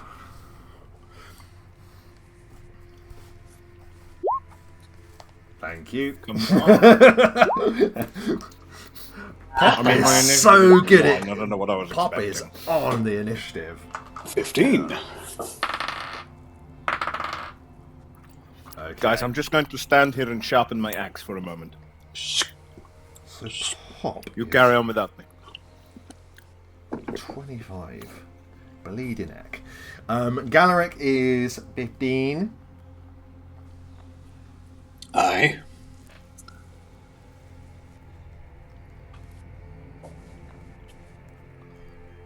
Okay.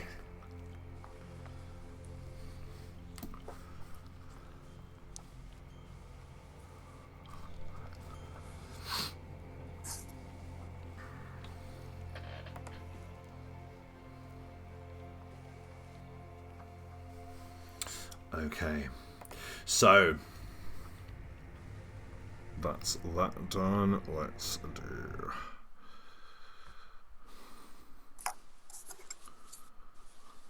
You went very slightly Alan Rickman then when you went, let's do. Let's do. Do Battle.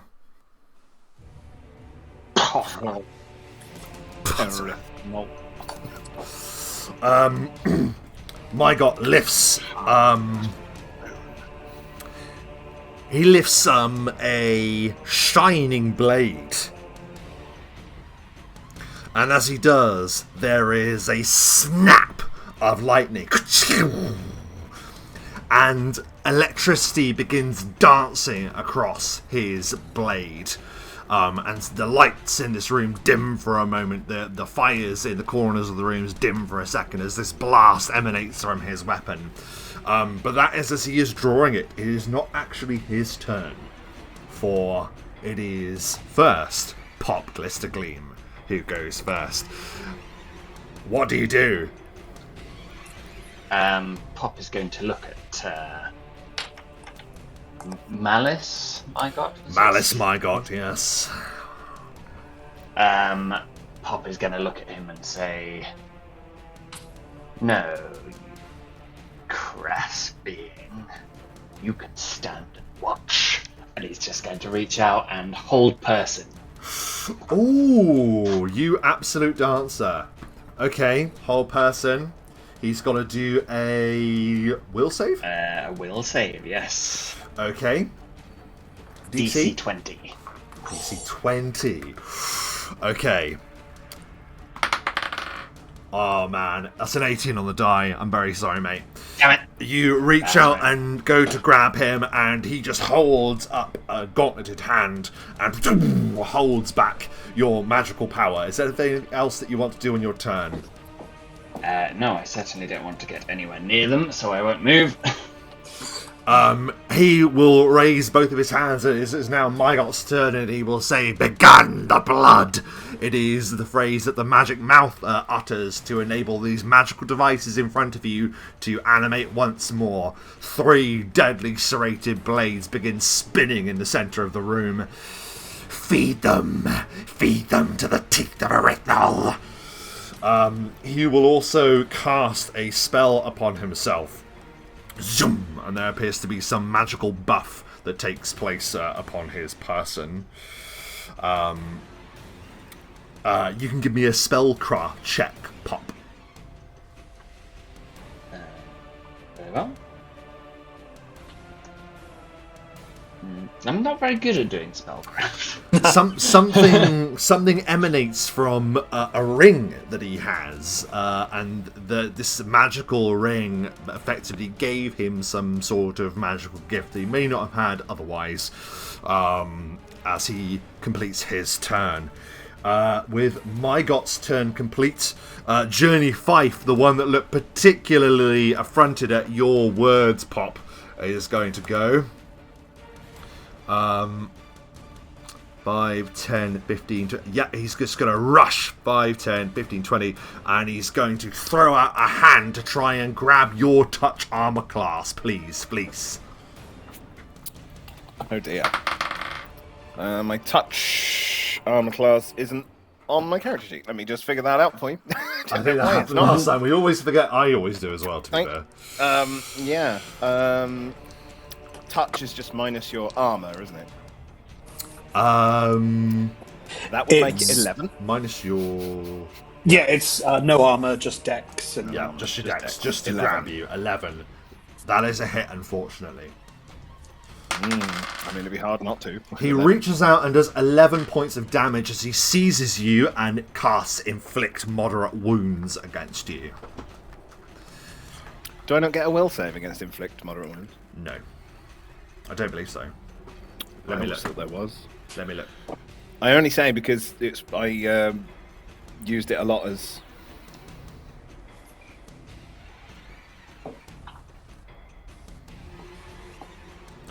Acts as Inflict Light Wounds.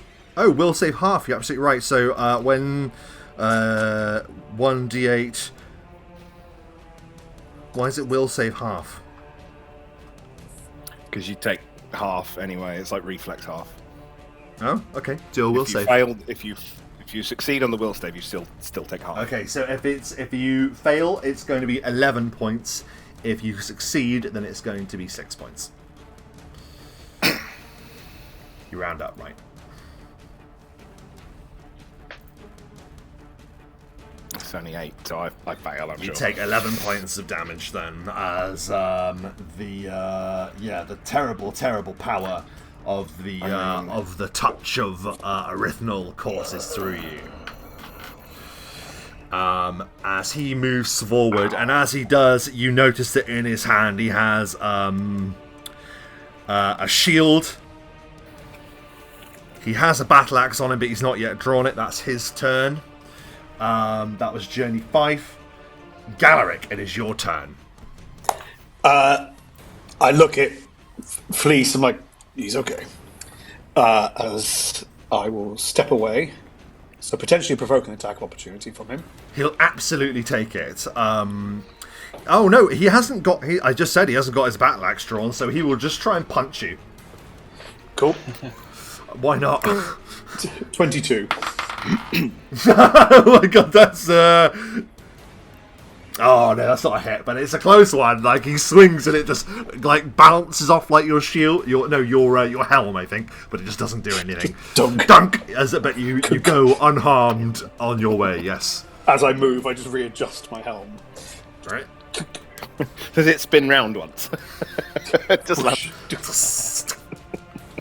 As I approach this chap here, I'll just be speaking just to him, firstly in Infernal, as I'm like, I call upon my awful heritage to grant me a boon at this moment, and then in Common, and I shall rain down the true might of my power upon you, as I issue this smite your way, as I unleash upon him a Devil's Favour Fighting Challenge Smite. And it's a power attack. Okay, and you can get him from where you're standing as well, yes? Yes, glaive. No, I'm just checking, that's all. Yep, go ahead. So the attack... What am I going to do? Or was he going to do? No. So fighting challenge is I get a bonus to attack roll damage. Oh, right. Yes. Devil's Favour is a Hellbred benefit. Twice per day I can give myself a boost. And Smite, I get to add my charisma to my attack. Very good. The Hellbred Knight marches forward. But I'm taking off all of that to put it into power attack. Okay, very good. It's open. That's possibly a critical. One of the journeys desperately tries to bring up their weapon. This would be a battle axe to try and defend himself, but you possibly critical. 18. He hasn't moved. He hasn't moved. So, do you take the flat-footed armor class and it'd be a normal hit, or do you not? The cost of breaking a Knight's Code is I use up a Knight's Code challenge. However, where Galerick's going, that's not necessarily a bad thing. I will use the challenge against these evil creatures and hit him flat-footed. Fucking hypocrite. See what I mean? No, listen. That couldn't be more perfect for me. That is just so Moorish. So in that case, then that is going to be a critical hit, Galerick Doomdriven. Please roll a d100 to determine what your effect will be, and let us hope it's worth it. 62. Bless my bum. Let's see. That on the cusp of... That is literally the last one for it to be a critical multiplier +1. That's nice, because a glaive is times 3. So, double on there, so that's... Oh, this is going to be silly. Oh my god, it's going to be filthy. And I had to check power attacks and everything. Anything that's not a die gets multiplied. Okay. So that's... Yeah, of course. So that's times 4. This divine smite deals 104 damage. Ooh. But Perfect time for your little speech then. My pen shakes as I write the number down. I mean, you don't just kill him, you kill him, and you kill him, and you kill him, much like the grasp of the hells themselves. How do you kill that man with 104 points of damage? The problem there is that Galerick channeled into his hellish heritage, shall we say. He called in the favour of hell that is imbued within him. Wow! And that's the problem. He called in hell's favour, and this was the result. He used it as a means to make evil pay, but perhaps he took that a little too far, as the glaive strikes not just into him, but through him, as he then continues to just dismantle him. And one thing, I was going to ask you to do a spot check, but you don't need to, because as you finish just carving him up with this glaive, there's one final blast of hellish red light that belies where some of the Doom-Driven's power is derived, and he falls forward. What's left of him falls forward, and ka-chunk! Falls directly into a waiting bear trap that is in front of him, and gets mashed. As you were just shy of the distance there, Galerick, to trigger it. Paid the price in a night's challenge. Wow, what a turn! And I dare ask, is there anything else? No, that is it. That was going to be the journey's attack, but he's dead. He's not actually called a journey. He's called an inciter of the ranks of Erythnul, but he no longer lives. It is now the last of them before Flis. So let's see. 5. Dare even run to the knight in this case.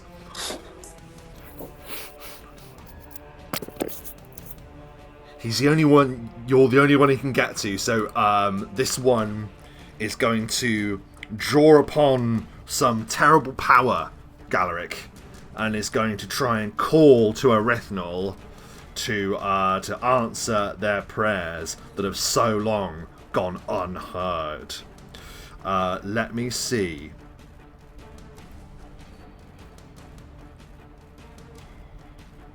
Okay, can you do a will save, please? This is a fear effect, Galerick. Yep. And the DC is... DC 15. Nope.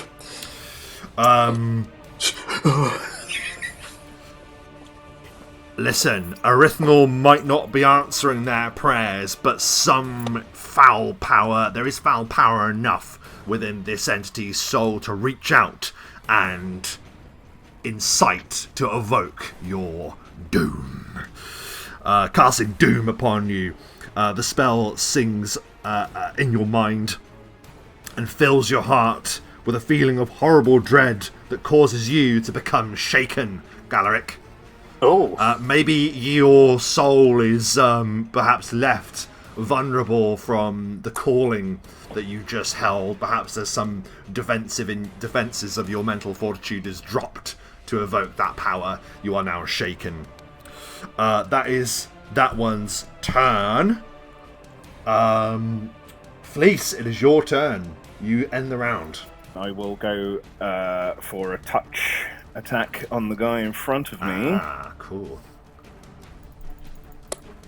So on his Dutch armor class, 27 on his touch armor class. Yeah, that's going to hit him. Surprise, Shouldn't be a surprise. problem. Journey. And now I will obviously attempt for a trip. And he is medium, so I have an advantage hopefully this time around. Medium. Yes, he is very much medium. Journey 5 for one. Natural 20 on the trip. Oh my god. 34. He'll try. He fails. So he is on the tripped. ground. Bam! So I get it under his legs, pull it back. I go in axe above head. I'll take 4 points off for a power attack. But he is on the floor. What did we say it was? It was +4? You get +4 to attack against him, yes. Right, so that just puts my attack back to where it would be without taking 4 off for a power attack, which is good. 16. I mean, he's denied dexterity. He is. He is. That is a hit. Oh, I wasn't expecting it to be. Lovely. Cool. Okay. In which case... 12 plus 8 for the power attack. 32 points of damage.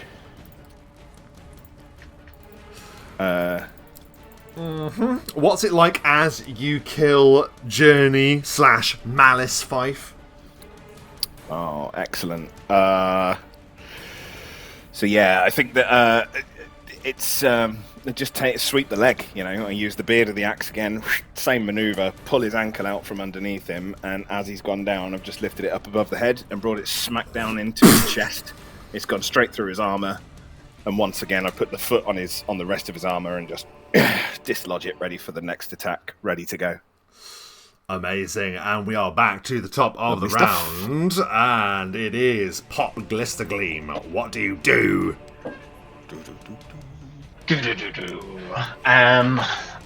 I will cast Glitter Dust on the two. 10-foot radius, so on these two basically up here.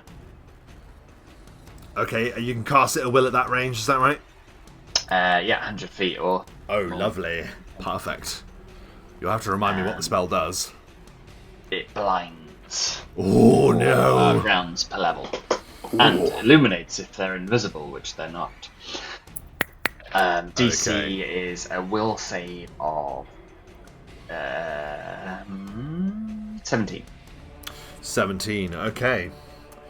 Let's do the journey first, the normal journey. A total failure on the roll. Malice, let's see. Okay, so I'm just going to do this fairly. Malice has a +7 to his will save, okay? Let's roll this publicly. I said we were going to try and do some more rolls publicly. So... let's see, it's... Keep thinking you rolled 32. So, your DC is 17 to beat, yes? Indeed. Let's see if he gets it. He does. So, he repels the power, but his accomplice next to him is blinded and affected by that power. Which is what? Blinded for how long? Rounds per level, so 6 rounds. Okay. Very good. Anything else on your turn, Pop? No, that will be all for now. I shall not be blinded, for now, this day, I see more clearly than ever. Your blood shall be the thing that earns our respect in the eyes of Erythnul the Many. Ironically, he is covered in glittery dust. He is. He's doing all that while sparkling like a diamond in the sky. Like a glitter. I love it. Blind and sparkling. He sees, or at least determines, Galerick to be a grave threat. 5, 10, 15, 20. Closes the distance. This lightning blade is lifted high before he swings it hard at you. Isn't he blind? No. Oh, I'm The so other sorry. one's blind. Yes, that's what I heard. What is your armor class? Against him, it's 23. Possibly a critical. Oh dear. That is a critical. Uh-oh. He moves forward, and there is a blast as first the blade does its damage. No fumble. Not fumble. Crit. I'm getting there. Oh yeah, but I suppose I should. Yeah, you're right. I should. Okay, let's roll it publicly. In fact, would you mind? Whilst I'm doing this, I'm going to keep that for initial roll. Roll my demise. 7. Normal. Normal crit. There we are then. Well done. So.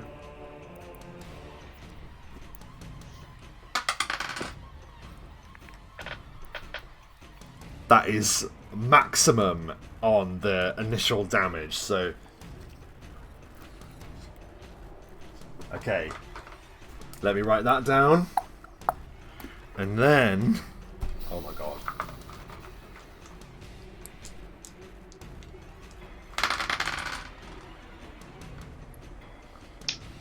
You take 22 points of slashing damage and 6 electricity damage.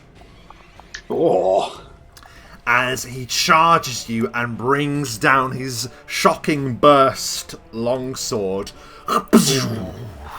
And it sends a blistering wave of electricity through you as he strikes. The many! That's his turn. It is now Galerick, your turn. I should take a 5-foot step back. And as I do, I'm raising my glaive at him. You will fall like your comrade there. As I issue a fighting challenge upon him. I have 1 left for the day after that. But this lasts for 8 rounds. So let's see. 4 round of attack.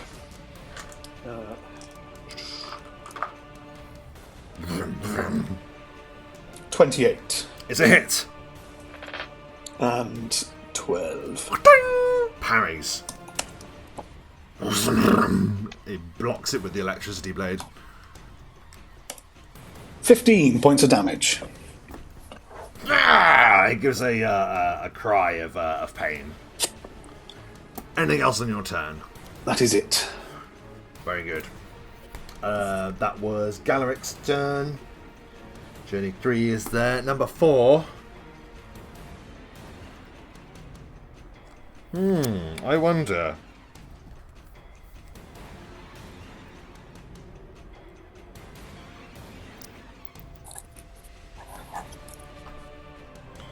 Is that ranged or is that touched? I don't actually know.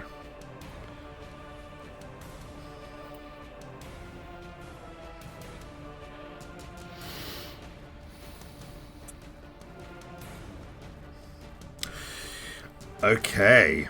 Pop, can you give me a will save? DC 15. You got this, Pop. 18. You recognise the spell. The malice the journey reaches out a hand, the inciter, and there is a doom, and suddenly all sound in your area is completely nullified as silence is cast on your position. However, will negates. It says here. So you are not affected by the silence, apparently. So there we go. I can do silent spell. What is it like as Pop? You repel this attempt against you. I think Pop is as the sort of silence begins to fall. Pop is such a loud mouth. He just goes, no, I don't think so. Not like this. Not on my watch, sir. That's incredible. Perfect. And that is the inciter's turn, I should have said. Flis, it is your turn.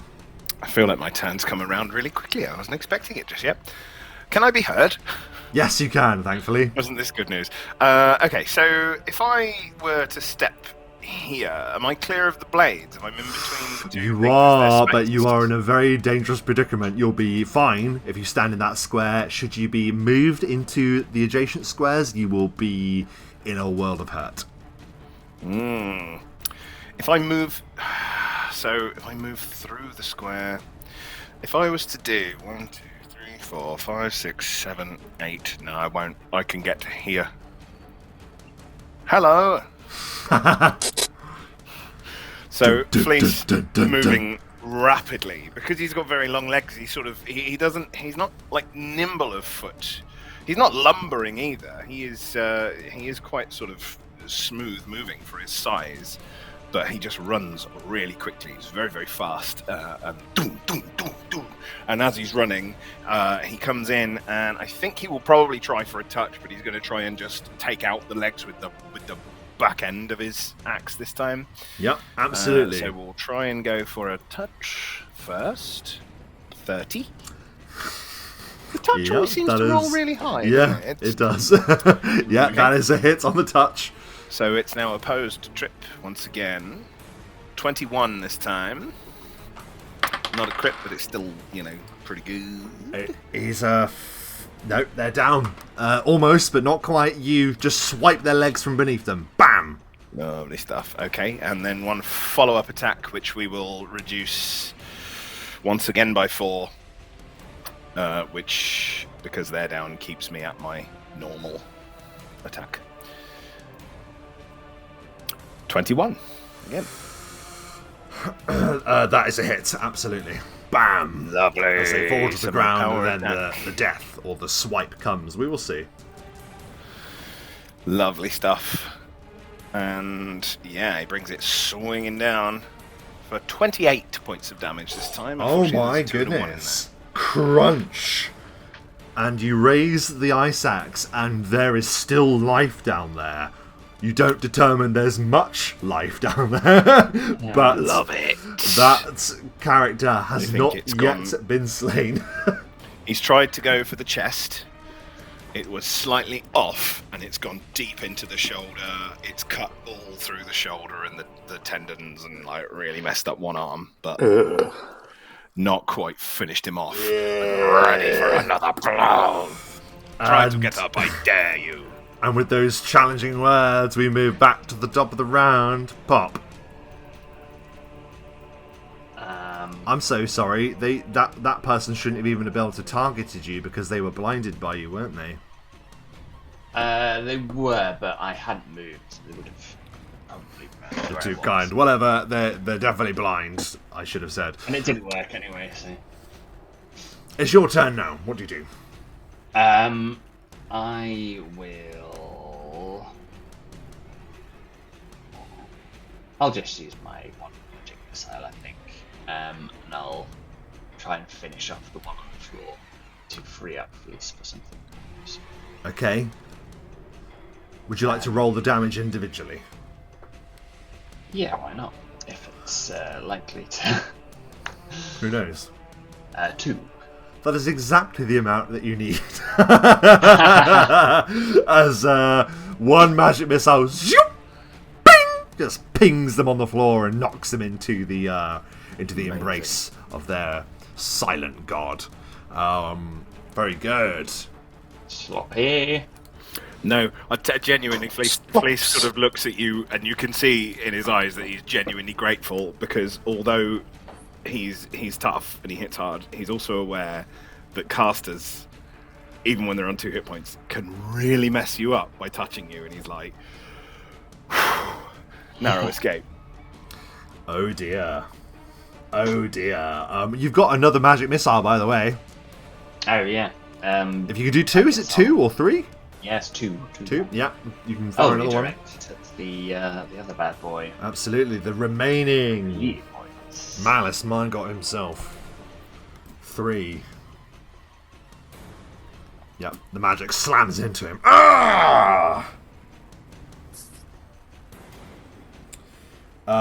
Okay. Perfect. That's your turn. It is now his turn.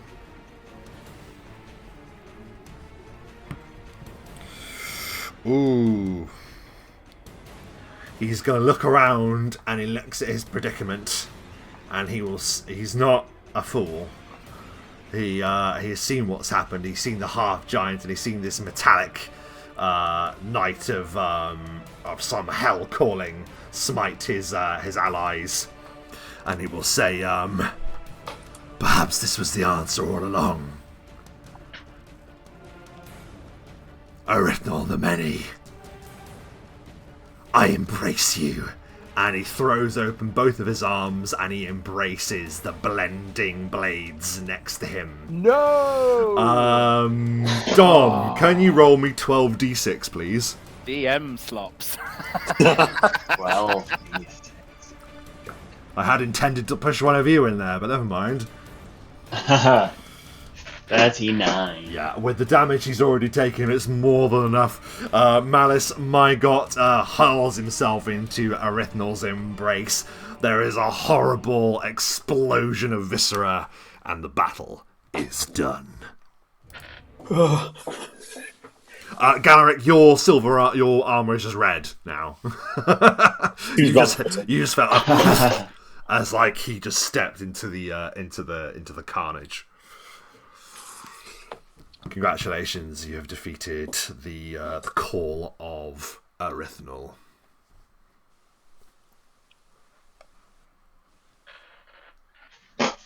A grim silence falls upon the room, only staccatoed by the whirling of these blades that eventually come to a standstill. Blood dripping from them amply. I think we shall be tested for hepatitis. About what now? Sorry, Pop, you were saying. I was just saying how unpleasant. Yes. Perhaps we should give a look and just see if there's any indication for anything else important, notes or otherwise. They put too much faith in just one of the gods.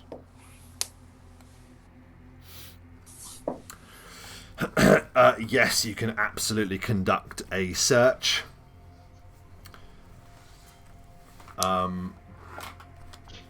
Give me a search check, please. 14. That's absolutely fine. 34. Whoa. Wow, okay. 20. Galerick, as you're on the scene, first of all, you're able to spy that Malice Mygot had a shocking burst longsword. Knock it away from the spinning blades. There we go. So this is as the magical weapon, as I'm sure you're aware. When it criticals, it acts like a normal shock longsword, but when you critical, it doubles the shock damage, which you felt personally. It is a rather beautiful looking blade. It has a carving imbued into the hilt.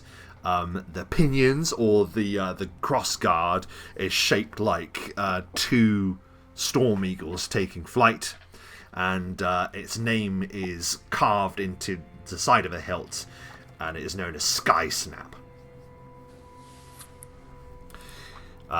Its ilk is completely unlike everything that Mygot possesses, so you imagine this must have been taken from some poor soul in the field.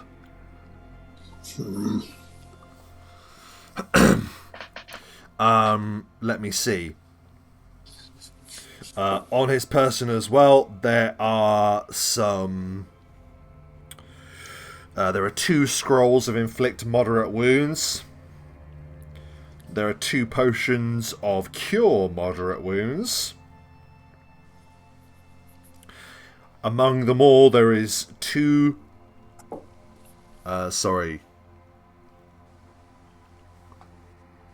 masterwork battle axes.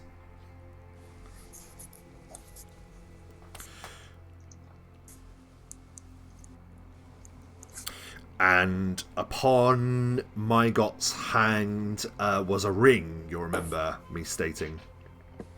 I like to think the hand just flew over next to Pop. So he's like, oh, a ring. How delightful. So this is a ring of spell storing. Ah. And it can hold a level 2 spell. Pretty. So when you come to rest, you would choose effectively what spell that you're putting into it, and then that spell is going to be in there, and it won't count towards your spell total. Now, it has been spent for the moment, but you probably think to yourself that he was doing some kind of magical bolstering to help him in battle. The spell you can tell that was in there was Bull Strength. Obviously now long dissipated from both him and the ring. That's all you get. Apart from, so sorry, there was a really good roll there from Pop. You find hidden on Malice Mygot's person, there is a like a secure lock case on his person. You recognise this to be something that would hold effectively for your eyes only kind of reading material. Secret orders and things would pass where it's impossible to break the seal without being particularly good at opening locks.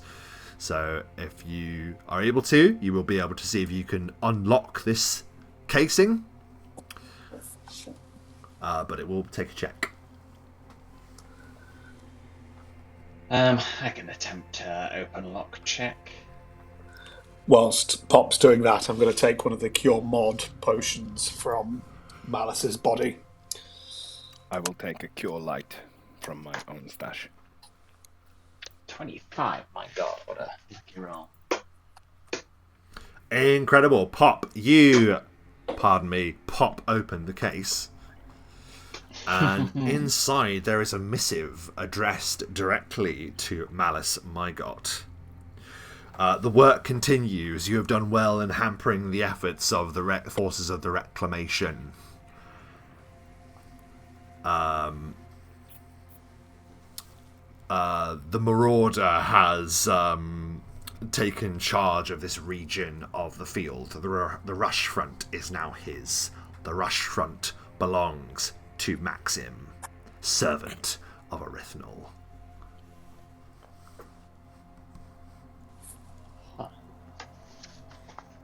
Servant of who, sorry? Erythnul. Oh, of Erythnul. Oh, okay. Because Maxim was the leader of the Dominion, right? Chapter General Maxim, leader, yes. Yeah. General Maxim, yeah. So has he changed sides? Or is he just... What's going on? Why were they attacking their own people?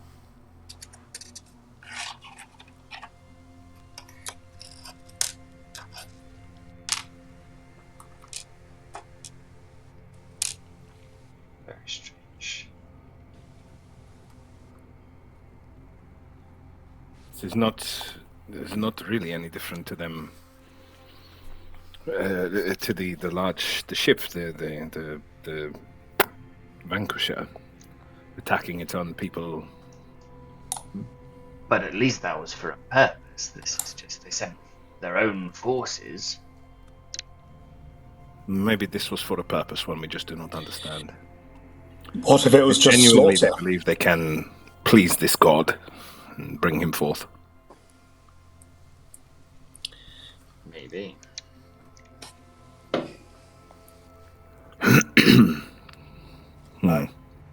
You're all satisfied that you've effectively cleared the room of anything of value. Are you taking the scrolls, Pop? Yeah, I can't really use them currently. Yeah, they are divine scrolls, but they could sell.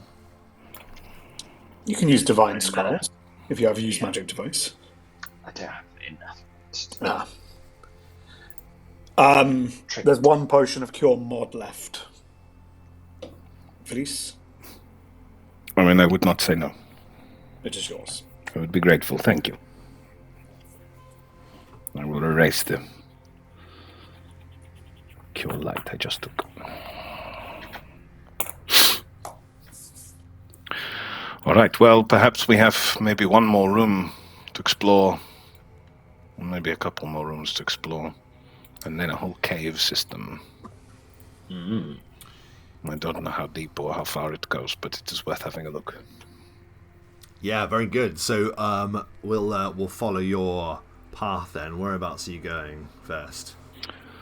Well, let us we'll try this door. Did you try this door? We did, yes.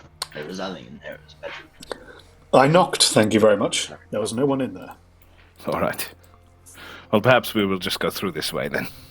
Very good. It is not locked. Back to the main corridor to try the doors on the other side. See where this leads. Absolutely. This was my side of the corridor. My side of the corridor did not seem to have secret doors, rather walls that were chipped away by monsters. So let's see what we can I find. prefer our side. You prefer a secret door, I prefer a monster. It is fine. I am happy with what I got. Aha! An empty room, but for the beds that other travellers have slept in, at least for a short time. Please walk out and just hit his axe against the wall at the back. See what it sounds like. See what it sounds like. You can give me a listen check. We'll try. 26.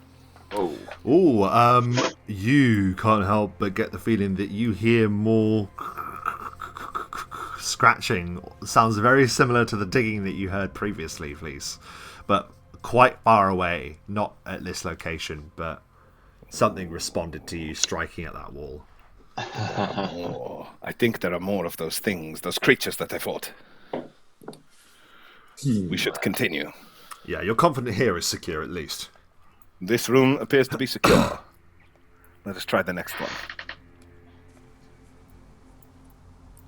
I'll let one of you two go first.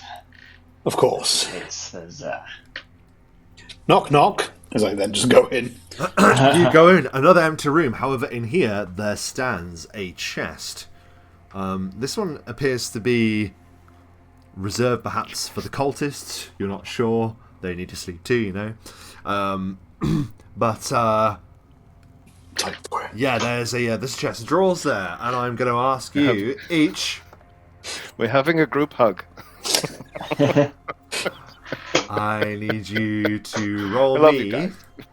a D100 each, please. Ooh, it is one of my favorite activities. Bosh. 62. 64. Ooh. Bosh. 88. Noish. Who got a 62? I did. Galerick, you are delighted to find a jar of everlasting rations. Well, this is quite a convenience. This jar, like it has meats and jerky and all sort of dried foods fit for the road. You imagine that this might have actually been like a legitimate relic of Fharlanghn, perhaps. But yeah, you will now forever have rations.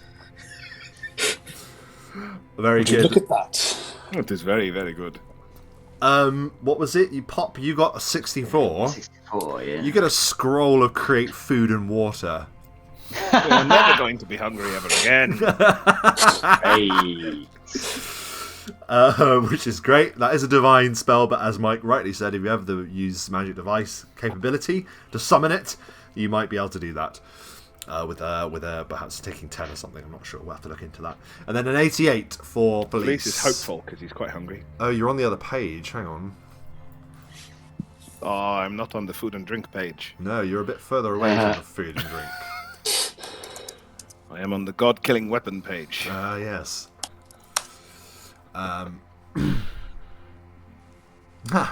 You find an arcane scroll of water breathing.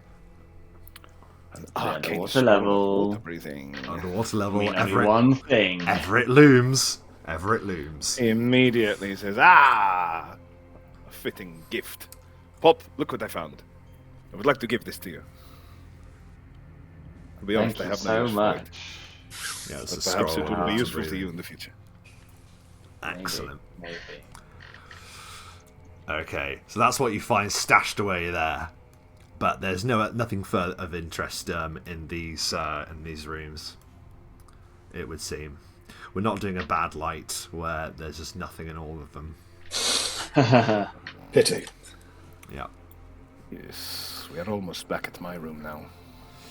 Yeah, you return to that end of the corridor. Yep, you look in this There's one. one more. There is. It's empty. There you go. See, I opened it for you. Nice. I think that maybe we should stay in here for a while. Okay, you summon Piss off the DM. monster level 6. Let's roll this. No, you find nothing there, but My friends, I will show you the dead body of the thing that I killed, so that you may study it, figure out its weaknesses. Yeah, you absolutely could actually. If there's anything you want to do, you study the absolutely eviscerated corpse of the Oh, howler. wow. I mean, I can do a survival on it, but I only have +1 in it, but I have it as a trained skill. But I don't know if Pop, obviously you are more intelligent than I, so I figure that you can have a look at this thing and figure out what it is. Yes, it appears to be some kind of monster. You It is. can- And I actually already discovered one weakness. Hitting it really hard with a very big axe. You can give me a course. knowledge the planes roll if you have it. Do not. I do Anyone? not.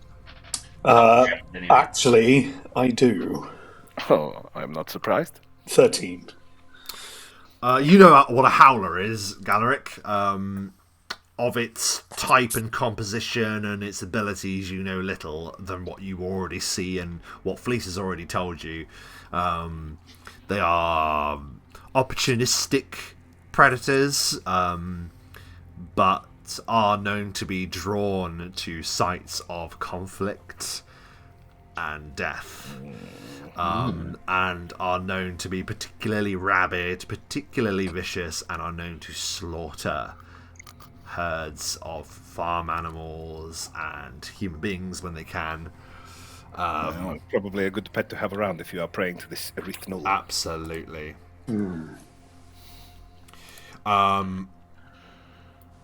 Of its type and effects, you're not sure. Does it have any alchemical use? Do you have an alchemy check? Can you? Your craft I don't have any chosen. skills in it, but I do get a bonus for being a gnome. Oh, great! No, let's that. do that then. So let's use just your standard craft thing. So if you haven't put anything in it, then that's just your intelligence. Then in that case, It is my intelligence, but I also get a +2 from being. oh, like, for you being, know, as you say, okay. not to lean into the stereotype, but Of course. Okay. You take these materials. You think that you could make some javelins out of its barbs, and were they to strike true, they will have the effect of the howler's quills, which is a DC 16 reflex, or it breaks off, providing -1 to attacks, saves, checks per quill. Flis, would that be something that might be nice for you to have if I were to make you some I mean, javelins? I'm not Could very good rustle you throwing up. ranged I things. mean, you did a I'm pretty not. good job with that bowling ball. I did a very good job with the bowling ball. I got quite lucky, I think. It struck true. But I was in the moment. He was attacking my friend. It is dexterity, isn't it? Not the most dexterous of creatures. But it is your base attack on top of it, which I imagine is quite high. So Base attack is quite high. If I was to do it, it would be at +6 per throw, which is not. Yeah. It's not awful. If it has the chance to lower the defenses and the attack and all of that of the creature that it strikes, then I will gladly accept this. Okay, Pop. Attempt to use them effectively in battle for you, my friends. You've already successfully rolled the check, so let's see how many you're able to separate, Pop. Can you give me a... How many did it have? It has loads. Roll me a D10, please. D10. 9. You get 9 Howler Javelins, Flis. Very nice. So, a range attack, DC 16 reflex, or it breaks off, and that's if you hit them. So if you hit them, they get a reflex save to stop it from breaking in them, okay? And if it breaks in them, it's -1 to attacks, saves, and checks, and that stacks if multiple of them land in it, okay? Pretty vicious. It ceases to be useful when we're talking about huge and giant creatures, for example. But well, actually, it doesn't say that, does it? So, who's to say? Who's to bloody say? Yeah, you got 9 of those. So Howler Javelins. That is very good. I will keep them. I will keep them on me, ready to be used at a moment's notice. Excellent work. Enjoy. So before you looms the burrowway that this howler had so rudely interrupted you from. Just realised I haven't centred the game. There you go. Howl away. And yeah, you are once again returned to that sort of familiar descending chamber into a network of tunnels. You can smell some kind of putrid stench that exudes from lower down. Do we want to use the library first? If this is going to take us elsewhere. I'm not really sure. I would also like to check on guys. Well, you could go upstairs and I could go and do some reading. I'm not a big fan of splitting up. We are not I'm sure in there's one of those horror plays. We have You believe the mummer's work? I mean, I think maybe that Pop, you're probably safe down here now. We have cleared the place, so you may go and have a look in the library, and I will go with Galerick in case there are people up there, and he's I'm in sure backup. handle anything you come across. The pair of you two big boys. Yeah, okay, so let's split the party then in that case. Someone roll me a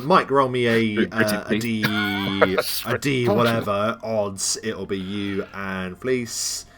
Evens, it'll be Pop. Odds. So you guys first. So Fleece, Galerick, you return and you're able to ascend the staircase and out into the temple area. I won't change the map because you'll be relieved to hear that Ergeis appears to be totally unharmed. He has been hobbled, however. So no, not hobbled. They broke his leg. Not misery hobbled. I'm talking the horsecraft maneuver where you put the reins through their knees to stop them from walking away. That's the term of hobbling a horse. It smash his knees open. He's not been harmed other than his knees have been smashed. Of course. No. He's been hobbled with the reins to prevent him from running. You determined, Galerick, that even the followers of Erythnul see the value of a powerful war horse, particularly when you're stranded in the field of battle. A worthy prize to anyone willing to buy her, guys, and a valuable asset should you tame the beast. So Ergeist just looks a bit pissed off, but is actually unharmed. But I get the impression he would have probably bucked any one of them off if they'd tried. He seems like a loyal beast. He is very. Well, why don't you try one of these infinite rations I found? One of this jerky. I mean, I will not. Eating I your will not say horse no. meat. Oh, are you offering it to the horse? I thought you were offering it to Flis. Flis is course there I'm like, yeah, offering it. sure. Oh, Fine, you can have some too, please. Guys greedily nibbles down the dried meat. The look of the beast is something to behold. You look on the ground and you see that there are a number of fingers on the ground. Obviously, someone of the Call of Erythnul attempted to handle Geis, and it went pretty badly. And Geis, familiar with the taste of flesh, did what he does. He needs the protein for the game. He really does. Yeah, he's an immense creature with immense appetites.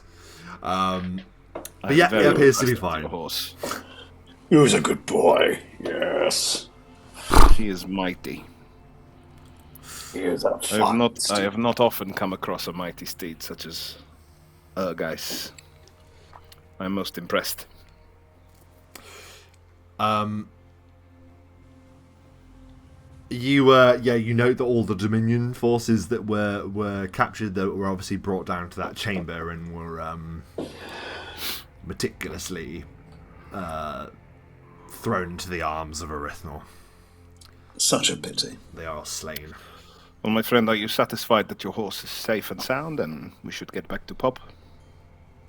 Yes. Listen here, guys. We're going to go underground for a bit. And I don't know when we'll get back. But looking at the fingers, keep doing what you're doing. Geis pushes his head into yours with a dung. Oh, helmet to head, dunk. Meanwhile, Pop, is there something specific you're looking for in this vast archive that has been collected by first the travellers of Fharlanghn and then the forces of Erythnul? Okay, mate. I guess anything on the rush front in general, maybe. Yeah. Why it would be so sort of contested with the forces of Erythnul, the forces of Dominion, and the Reclamation, all sort of willing to meat grinder their way into this space. Yeah, you can. I just wonder. There isn't really I don't really want to make you do a search check because I think that's. I think you'll be able to find and piece together reports of what's been going on. You see that there has been correspondence from a servant of Erythnul who is currently held up in South Point, which oddly enough is your destination, the ruined city on the coast. And there it details a number of Erythnul's faithful have been conducting a guerrilla war against a number of other forces in the area. There is, however, talk of a uneven and yet to be tested alliance between the forces of the Dominion and the Call of Erythnul, where their leader, the Marauder known simply as Maxim, was offered position as a Primarch of some sort, a field position. In return, he would be provided with resources and the freedom to do with the rush front what he wants. Right.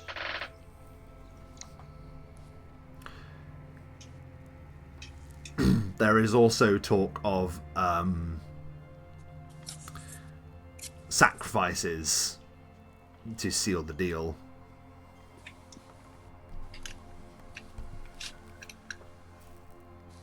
Well, That's what the Dominion forces that were sent here were. they were the sacrifice. Yeah. Well, I don't know that. Pop just learnt that he's not actually a gnome. Really? Just a small elf. He's just a bit short. He's just a short elf. His mother smoked when she was pregnant. Oh no! Oh no! Oh dear. Oh dear, Pop. That is a shame. What did you actually learn? Have we come back down to him? Have we rejoined him yet? Yeah, you've rejoined. Yeah. Cool. The marauder known as Maxi is actually a servant of Erythnul, which we did know, but was also offered a position to sort of lead the forces in this area and eventually control the restaurant. And there was also talk of sacrifices, which we posited may have been what the Dominion forces sent to this area may have been. Right, so they were sent here as a force, but they did not realize they were in fact sacrifices. Sacrifices, exactly. That was very clever of them. Disgusting and awful and horrible, but sort of admirable in an evil way. A clever plan. I admire good tactics. Oh dear. Well, this is good. Good information. Is there anything else I can... Yeah, there's a few other things that you can do a check for to get further information that I think will be best for you to roll for, because it'll expand perhaps your understanding of the situation if you're successful. Can you give me let me see. Can you give me a... There isn't really gather information as in like a research thing, is there? It's more the library. That's the charisma based. You can do a search if you prefer. Can I help at all? Yeah, you can all do a search check. He's not unlearned. He enjoys reading. He's just not very specific in any of his learning, but he does have quite all right intelligence. So, I mean, I just picked up a book and just help you to find books you're looking for, perhaps. Accidentally hit the books with his weapons. Oh my god, you have found the book, I think, there, Pop. Pop is very good at very quickly leafing through paperwork and books. You might notice Flis in this, that he is able to look at titles of things and leaf through things very quickly to find information. We will go with you after, because Flis got a pretty good roll, you know. Galerick, you're too busy musing over things. Yeah, you're thinking about other stuff. Flis, first of all, you find a songbook that is embroidered with the sigil of the Songbird faction, which you can give me a history check for, or an intelligence check, all of you. It'll just be intelligence. Hey, it's another 15. I'll take it. 9. Galerick, not so much, but this faction probably wasn't around during your first visit. But Flis and Pop, you sort of have a rough idea. The Songbirds are kind of a land-famous faction of bards. And it's sort of like a not-so-secret that they use their bardic skill to spread propaganda. You might remember them from the previous, from the earlier campaign. They had a Yes, songbird cage that the strangers are still in possession of. But here that you note that there are a number of songs. The one that is bookmarked is called The Traitor's Host. And this is the Dominion's name for the forces of the Reclamation. The Dominion view them simply as upstarts and people that are standing in the way of what is obviously the bright new order that is destined to rule the world. With the Seneschal at its head. But that's all you get, Flis, from your searching. Pop, you find a number of clues that further expand your understanding of this area. First of all, you find a book that is filled with odd, bloody symbols that show all different kinds of other gods. And there are vast passages of diatribes, literally written as in from the minds of madness itself. A total fury for the believers in Erythnul that he has gone silent, that their prayers are yet to be answered, and have gone silent for a good while now. First, it was a creeping thing. And then one day it was as if a sense had been taken from one who believes in the many, in the Lord of Slaughter, as if your sight was suddenly plucked from you, your hearing, your scent of smell, your ability to taste. Suddenly it is awoken and then vanished from you. And no amount of prayer and no amount of blood and slaughter can return his favour to you. It is gone. There's also some annoyed musings about how Erythnul is clearly better than Hextor. There is long been a rivalry between the believers of Erythnul, who is a god of slaughter, and Hextor, who is also of a similar domain of warfare and carnage and battle and the like. So they're quite similar. Hextor clearly has done better than Erythnul. It's like the musings of someone that's writing about their football team not performing to the best of their ability. That special place of anger. It's clear that Erythnul, while a superior team, has been unlucky this season. They've just been unlucky. We're going to bring it back. There is one last key signings. Yes. There is one last passage, and it is a passage of what happens to those that defy Erythnul. And in it, there is a story of the windswept chaos of Pandemonium, and how a particularly charismatic, brave, and heroic sorcerer once stood before Erythnul himself, and in defiance, resisted the call to slaughter. If but a moment, it was a single feat that only a single mortal has ever achieved. The legendary figure of mythology, Valdane. But of course, vengeance found a place for him also. And that's all you find. But that was a really good roll, Dom. So. Thank you for the information. I enjoyed it greatly. With your research complete, do you return to Flis's sleeping quarters? Yes. Very good. Come back to my sleeping quarters.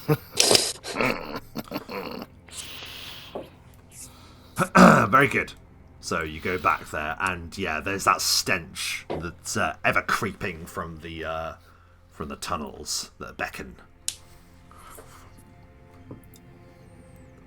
Are we prepared for this? Those creatures are formidable. Yes. Could do with the rest, but We've not been awake long, have we? if you want. I I mean, Pretty if much you do have less time than to an go hour. on, you know. It's up to you guys. I mean, we could possibly stop for a rest if we could barricade, but I know there are creatures down here. They may find their way up if they have heard all of the noise we have made whilst we are sleeping. That would not be good. It's entirely up to you. And perhaps if would one of us, rest, but don't mind we could going. sort of hold vigil here while you take a short rest. Depends. If you want me at tip-top shape, then yes. But if you're happy to take the majority of the action, I mean, I cannot say that I do not want you at tip-top shape. Of course I do. I would rather we do not rush recklessly into such blind situations, and if Pop, you feel you need a bit of rest to be at your A game, then who are we to deny that? All right, I'll tell you what then. How's about this? In which case, we do what we normally do when we are out. We sleep in shifts. We have watch. We do that in here. Sorry, you went very Arnold Schwarzenegger. You said, We're out. What we normally do. We're going to sleep now. Do it. Don't, Man, you got to have a we'll nap. permanently go there if I hear. No.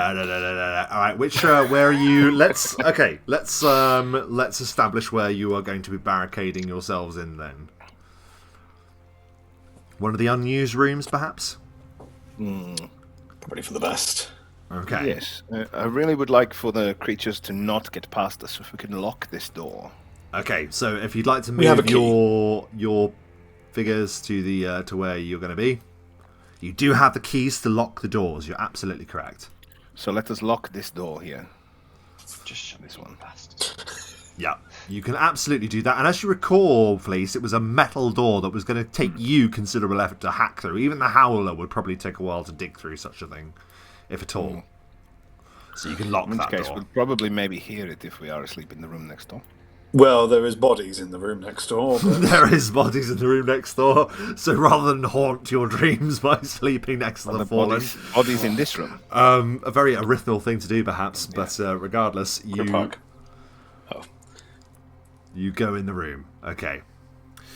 Okay. We're having a group hug again. Oh no! Group hug in their room. There you go. Yes, for warmth, obviously. Oh Very no! good. Right, for warmth. The Do night. not wish to share a bed with Galerick Jerky. The night. Okay. Can you each make a listen check for me, please?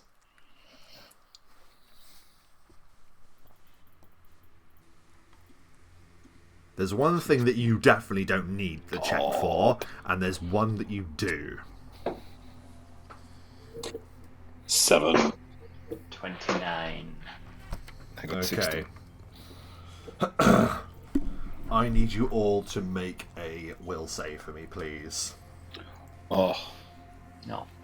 Oh, Hang no, on. sorry, Fleece. Don't worry about it. Galerick and Pop, please make a will save. That's a pass from Pop. As part of a lingering thing from earlier in the day with the Devil's Favour. Oh, 12. The DC was 12, so sadly you don't exceed it. During the night, not only do you hear Pop the telltale signs of scrabbling and digging, you are interrupted. However, nothing can prepare all of you for the howling that comes when night falls. The howling. Now, Pop, there's something in your mind that allows you to resist such a power. And because you guys haven't been awake 24 hours, you, Fleece, are still in the 24-hour cooling off period where you are not affected again by the howlers. So your choosing to rest now is actually quite lucky for you. Galerick, you take 1 point of wisdom damage as the howl echoes in your mind and such haunting tones sort of like leave you a little less resolute than you might be. if I am resting, I get 1 point of wisdom damage back, so I heal it. Yeah, there you go. You heal yours back. However, you are not interrupted, and you are able to return to your position previously. If you'd like to make your way there.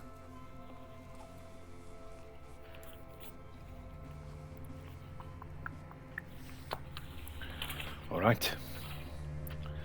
Let us.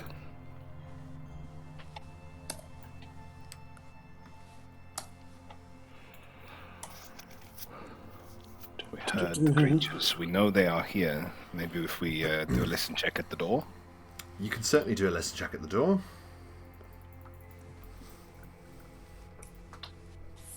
$17.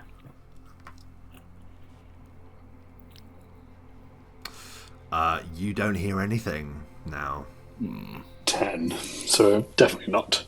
Nope. Right. I think it is quiet behind this door.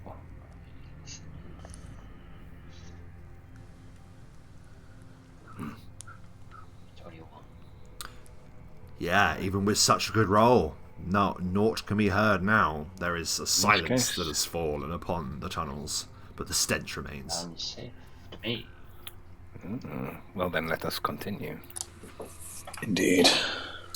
Yeah, the rot of the howler corpse is still there. It smells really bad.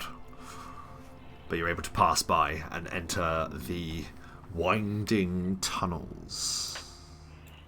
This was as far as I went. That's right. And there appears to be 2 ways ahead. One peels off to your right whilst looking at it, the other the left.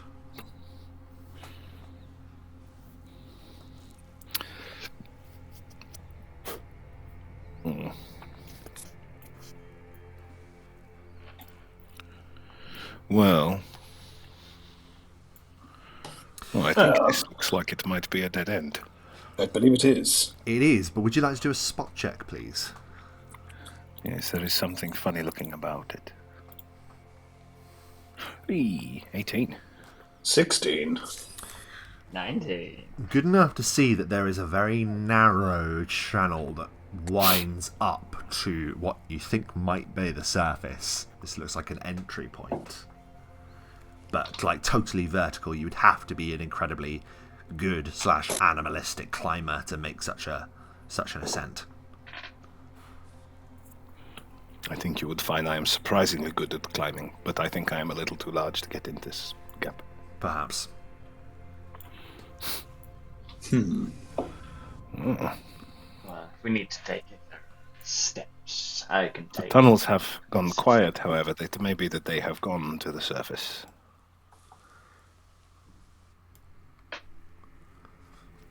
Maybe.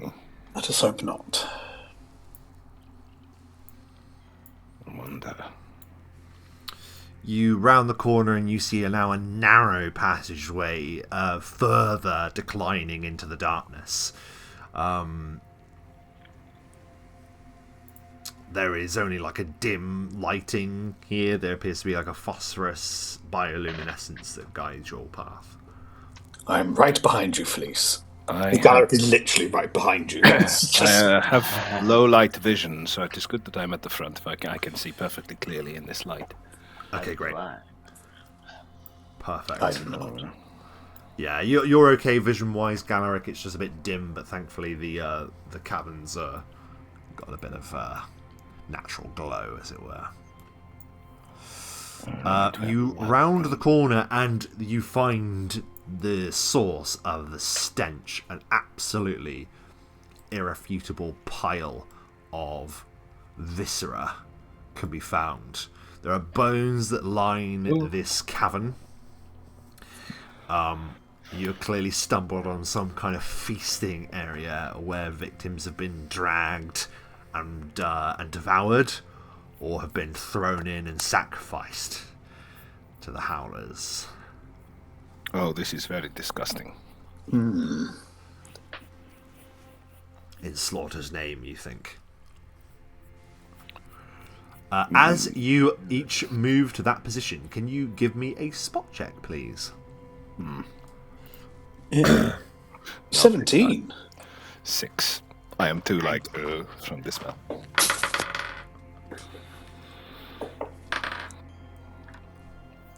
Pop, you see some something shift in the ceiling. Oh no. About here. Right. We're not alone. There's only a slight movement, and then everything goes still again. All right, we are not alone. On the sea. I do not have anything that can. You have some javelins. This is true. I do have javelins, but I do not see what you are seeing, so I cannot aim at anything. I do have a crossbow, but I left it on the back of her guys. I also have two more Well, that blocks. was silly, wasn't it? It was, yes.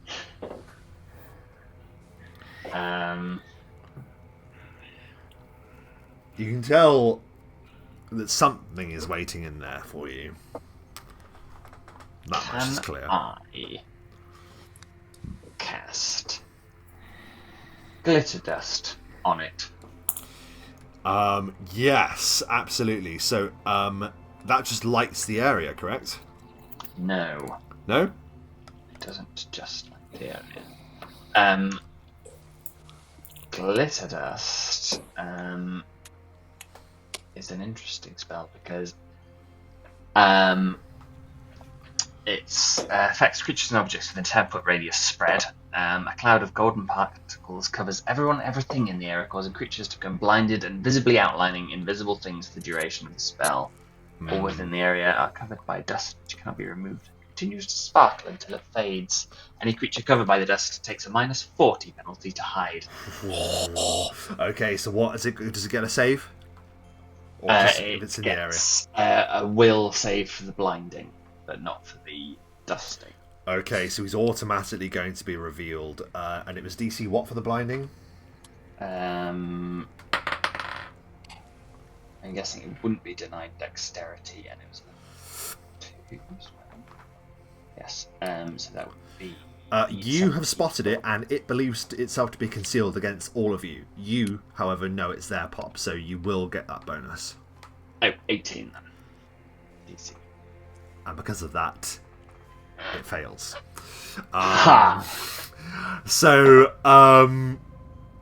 Suddenly, a great shape is revealed, and even seeing one dead doesn't do the horror of this thing justice. Suddenly, it is unveiled in glittering light, falling from the ceiling, blinded. Bam! It lands on the floor and gives a snarl. Roll initiative. Ooh. Its eyes are all red from the glitter. Oh, critically fail. I'm just impressed by the glitter. Man, your rolls have not been ideal today, have they? Got some real no. stinkers in there, We Michael. both got 11. 11. Okay.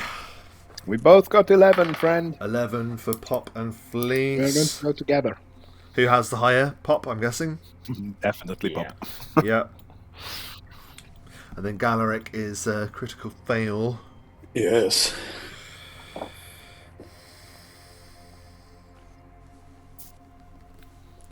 Okay, can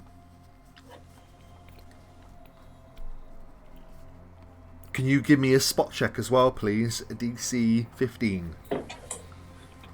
All of us? All of you, yeah. Oh, 19. I don't know. I 27. can't see what I got. We all rolled at the same time. Who got higher than 15? Only 10. Dom and I. Okay, so you notice that, yeah, absolutely, Pop, your blinding effect has taken its toll on the creature, but as it lands on the ground, you notice something else about its eyes. It appears to be, well, the only real description we could probably give you is that it appears to be weeping in some fashion. There appears to be some awful fluid pouring from its eyes. And with like a look of hesitation, Fleece, well, you wouldn't see that actually because your spot check was disastrous. But the other two, yeah, you see that something is a little off with this one as battle commences. It looks sad. And let's see.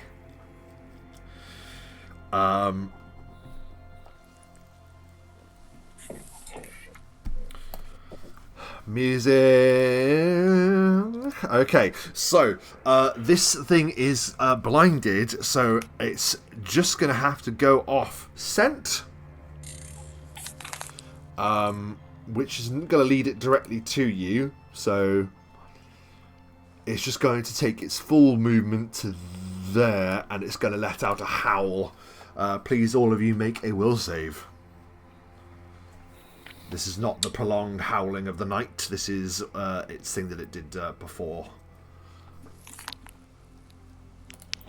13. 22. It is a 6. Okay, so whoever didn't get DC... Oh, Pop, was that 13? It was 13. You just passed. It's DC 12. Flis, you sadly regained the wisdom drop that you just healed. It made no Galerick, difference you to me at the time. pass. Yeah. Does not matter. But that is its turn.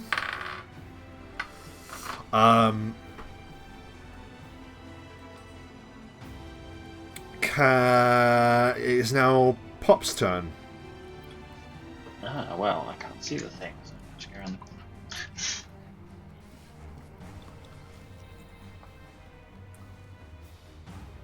Now I can see it. I shall...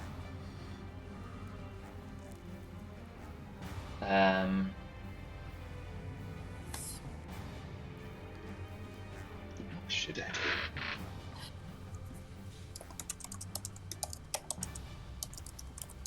I will attempt a colour spray on it, which is in range. Yeah. Will it affect him if he's already blind? Yes, because it also knocks him unconscious instead. Okay. So if it's 2 HD or less, it's it needs to do a will save regardless. Of Got 21 before you say your DC. yes, well that was well over what it needed. So I think it negates it entirely. So yeah, that does matter. Yeah, unfortunately you push forward, but whatever the foul power is driving this creature is enough to resist you, at least for now. Anything else on your turn? No, that's it. I'm really sorry, Pop. Because you're quite right. You're not alone. And neither is the Howler. Yeah. Yes, I thought so. As another one comes bounding out of the dark. This one here, 5, 10, 15, 20, 25, easily gets to you. And is going to try and bite you. What is your armor class? 15. And that is a hit. You take 18 points of piercing damage. Ouch. As it bites you.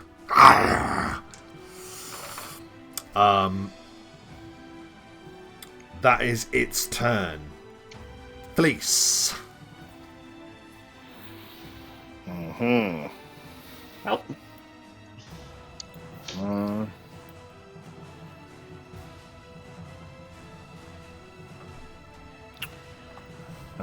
2 and 3, I suppose.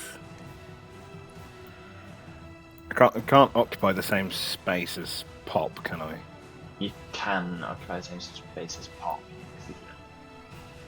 Yeah, Because you're small. that's fine. Right, I'm gonna. In that case, I step in over him.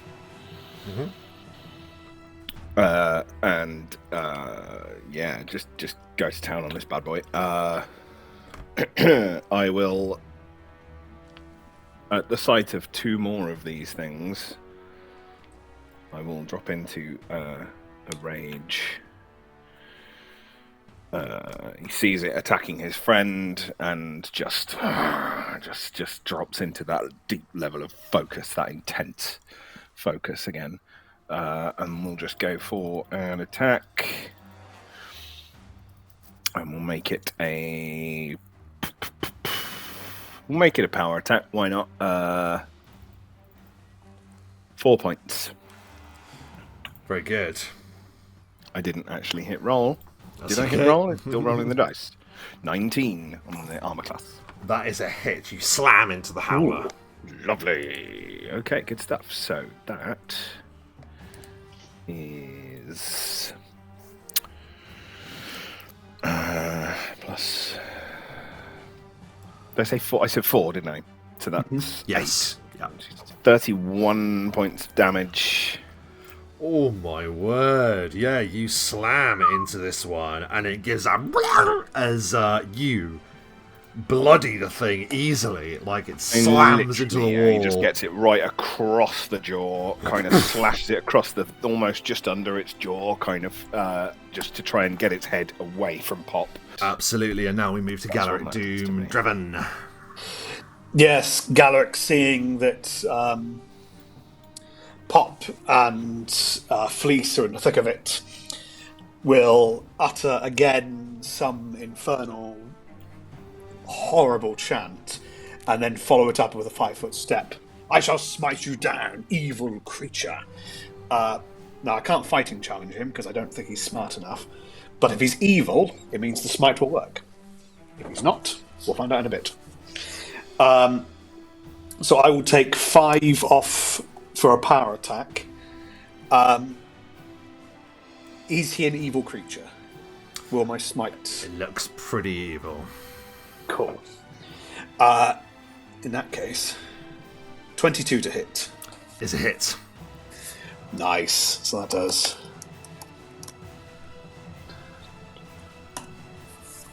Oh,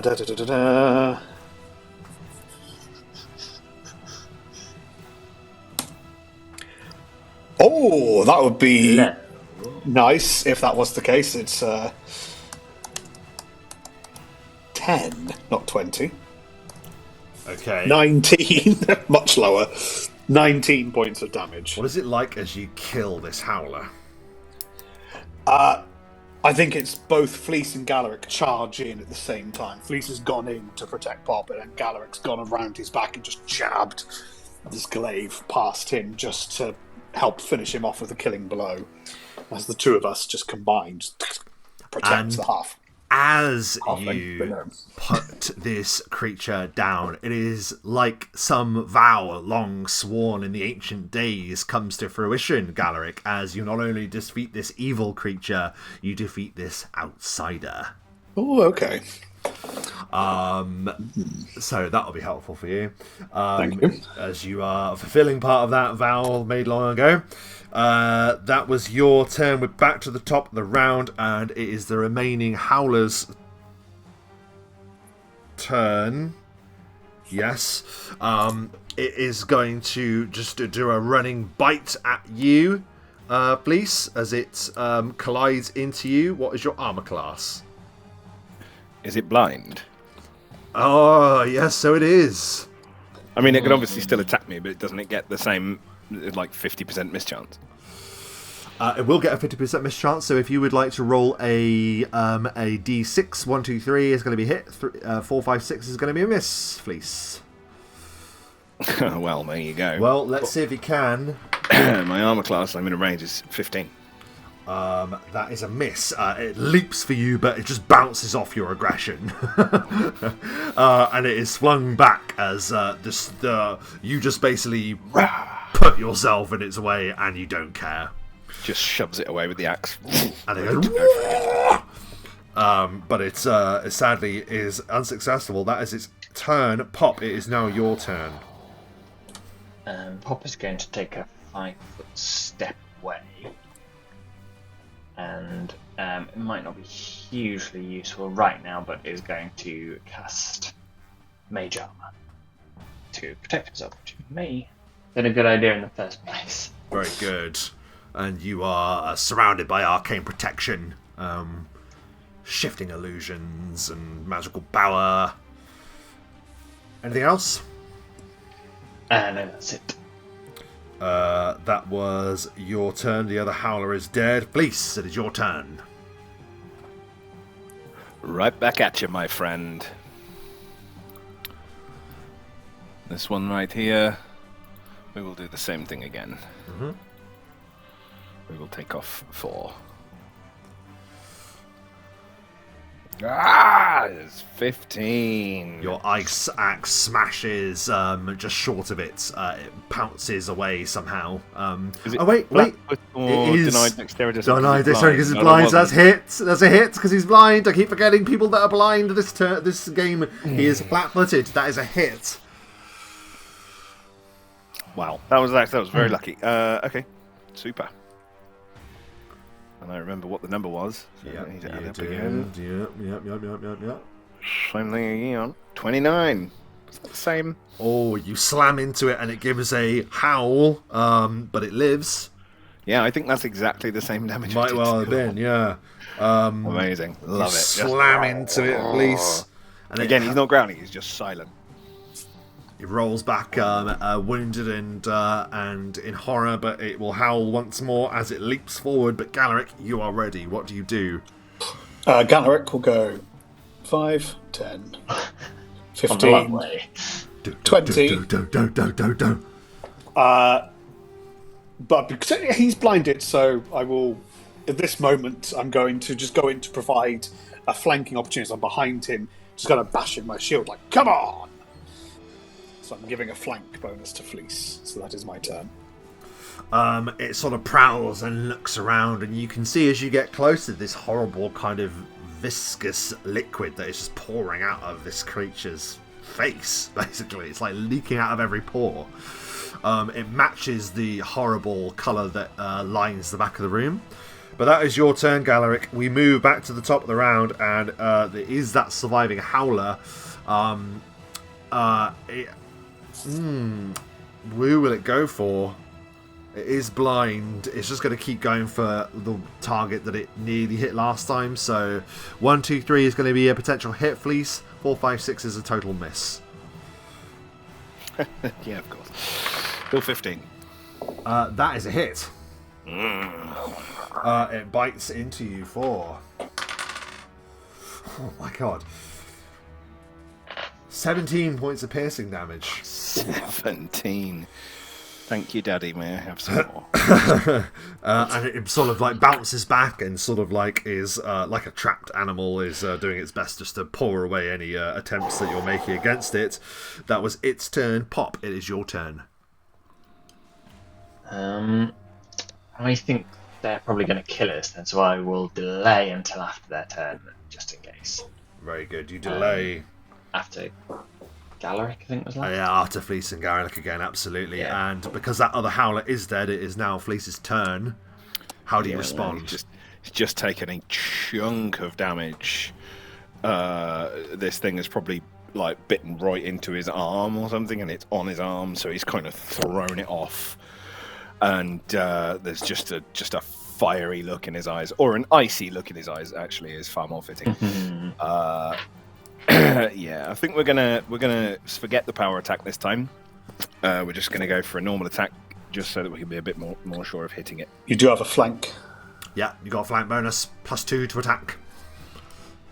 In that case, I'll take the 2 off. He's also flat-footed, he's blind. Yep. 33. Whoa. I wish I'd taken off more of the power attack. It lunges blind. Let's see how much you do.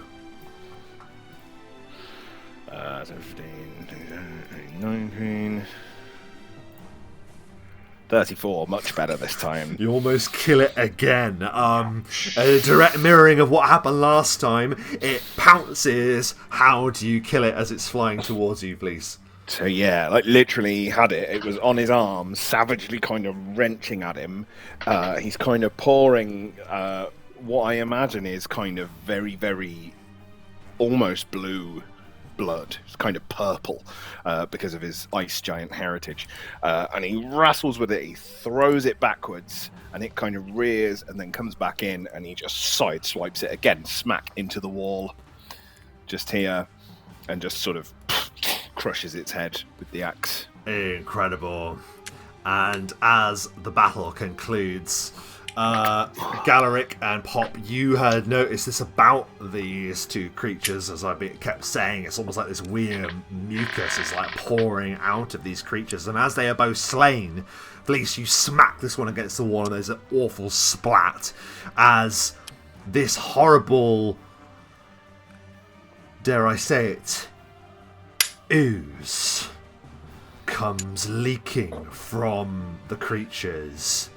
It begins to coalesce in that corner of the room, and behold, a winged ooze monstrosity bursts up from the belly of the Temple of Erythnul, and that is where we will leave our adventurers tonight.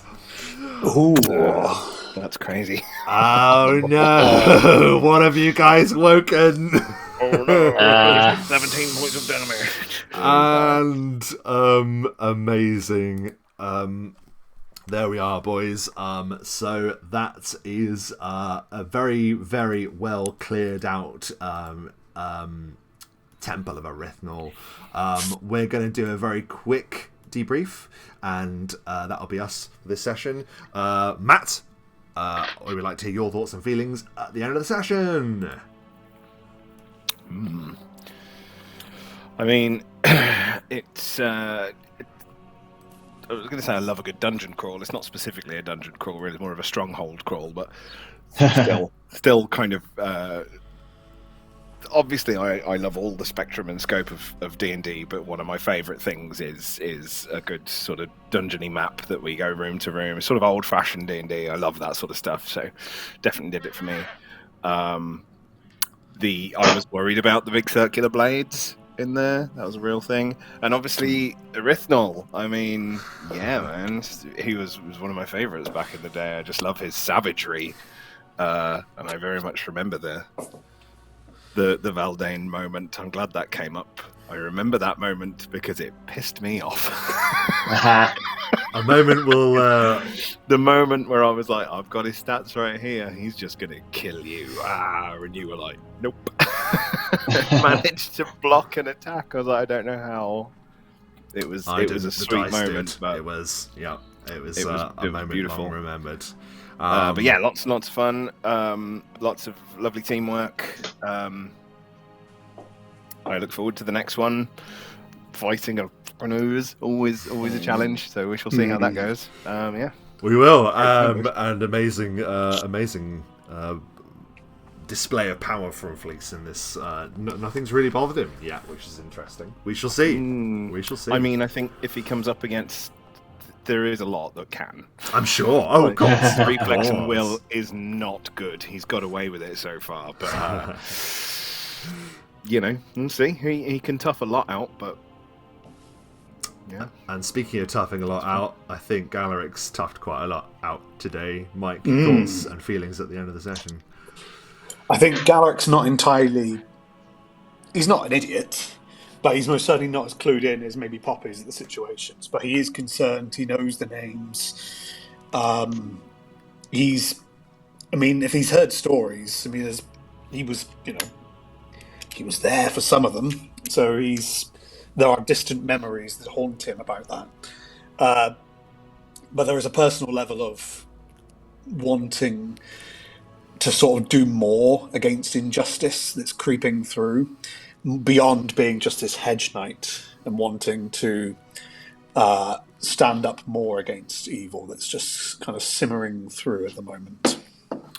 And I wonder how Galerick, a man who defines his honour in battle and in warfare, how does Galerick view a cult of Erythnul using the war as a means to bolster their position in main realm once more? Yes, he got a bit angry. Pretty gross, isn't it?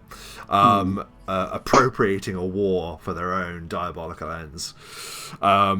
we shall find out more next time, I'm sure. And finally, with a pop and a whistle and a wink to the camera, Dom, final thoughts and feelings at this session.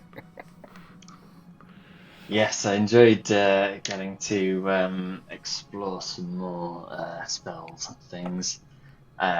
Trying not to rashly throw magic at problems, but equally it's so much fun just to be able to I can open any door. Yeah. But obviously that comes at a cost, doesn't it? It does. Yeah.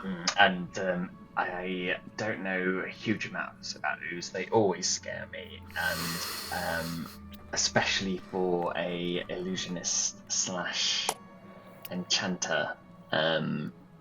Not enchanter. Bloody. No, it's enchanting. It's not really necessarily going to be in his wheelhouse to fight the thing. They're never straightforward, No. are they? We don't know exactly what resistances they're going to have, but they're never just straightforward. There's always things. And I wonder, have any of you witnessed an ooze to have wings? Yeah, I was thinking that. Food for thought, cool. Indeed. But of course, we will address that another time. Thank you ever so much to my epically powerful players for another excellent session. And we shall end it, as we always do, with the phrase that is written in the stars. And under the earth, in the graves, we say, burn them rolls. Don't tell your mum. In the name of the slaughter. The slaughter's name!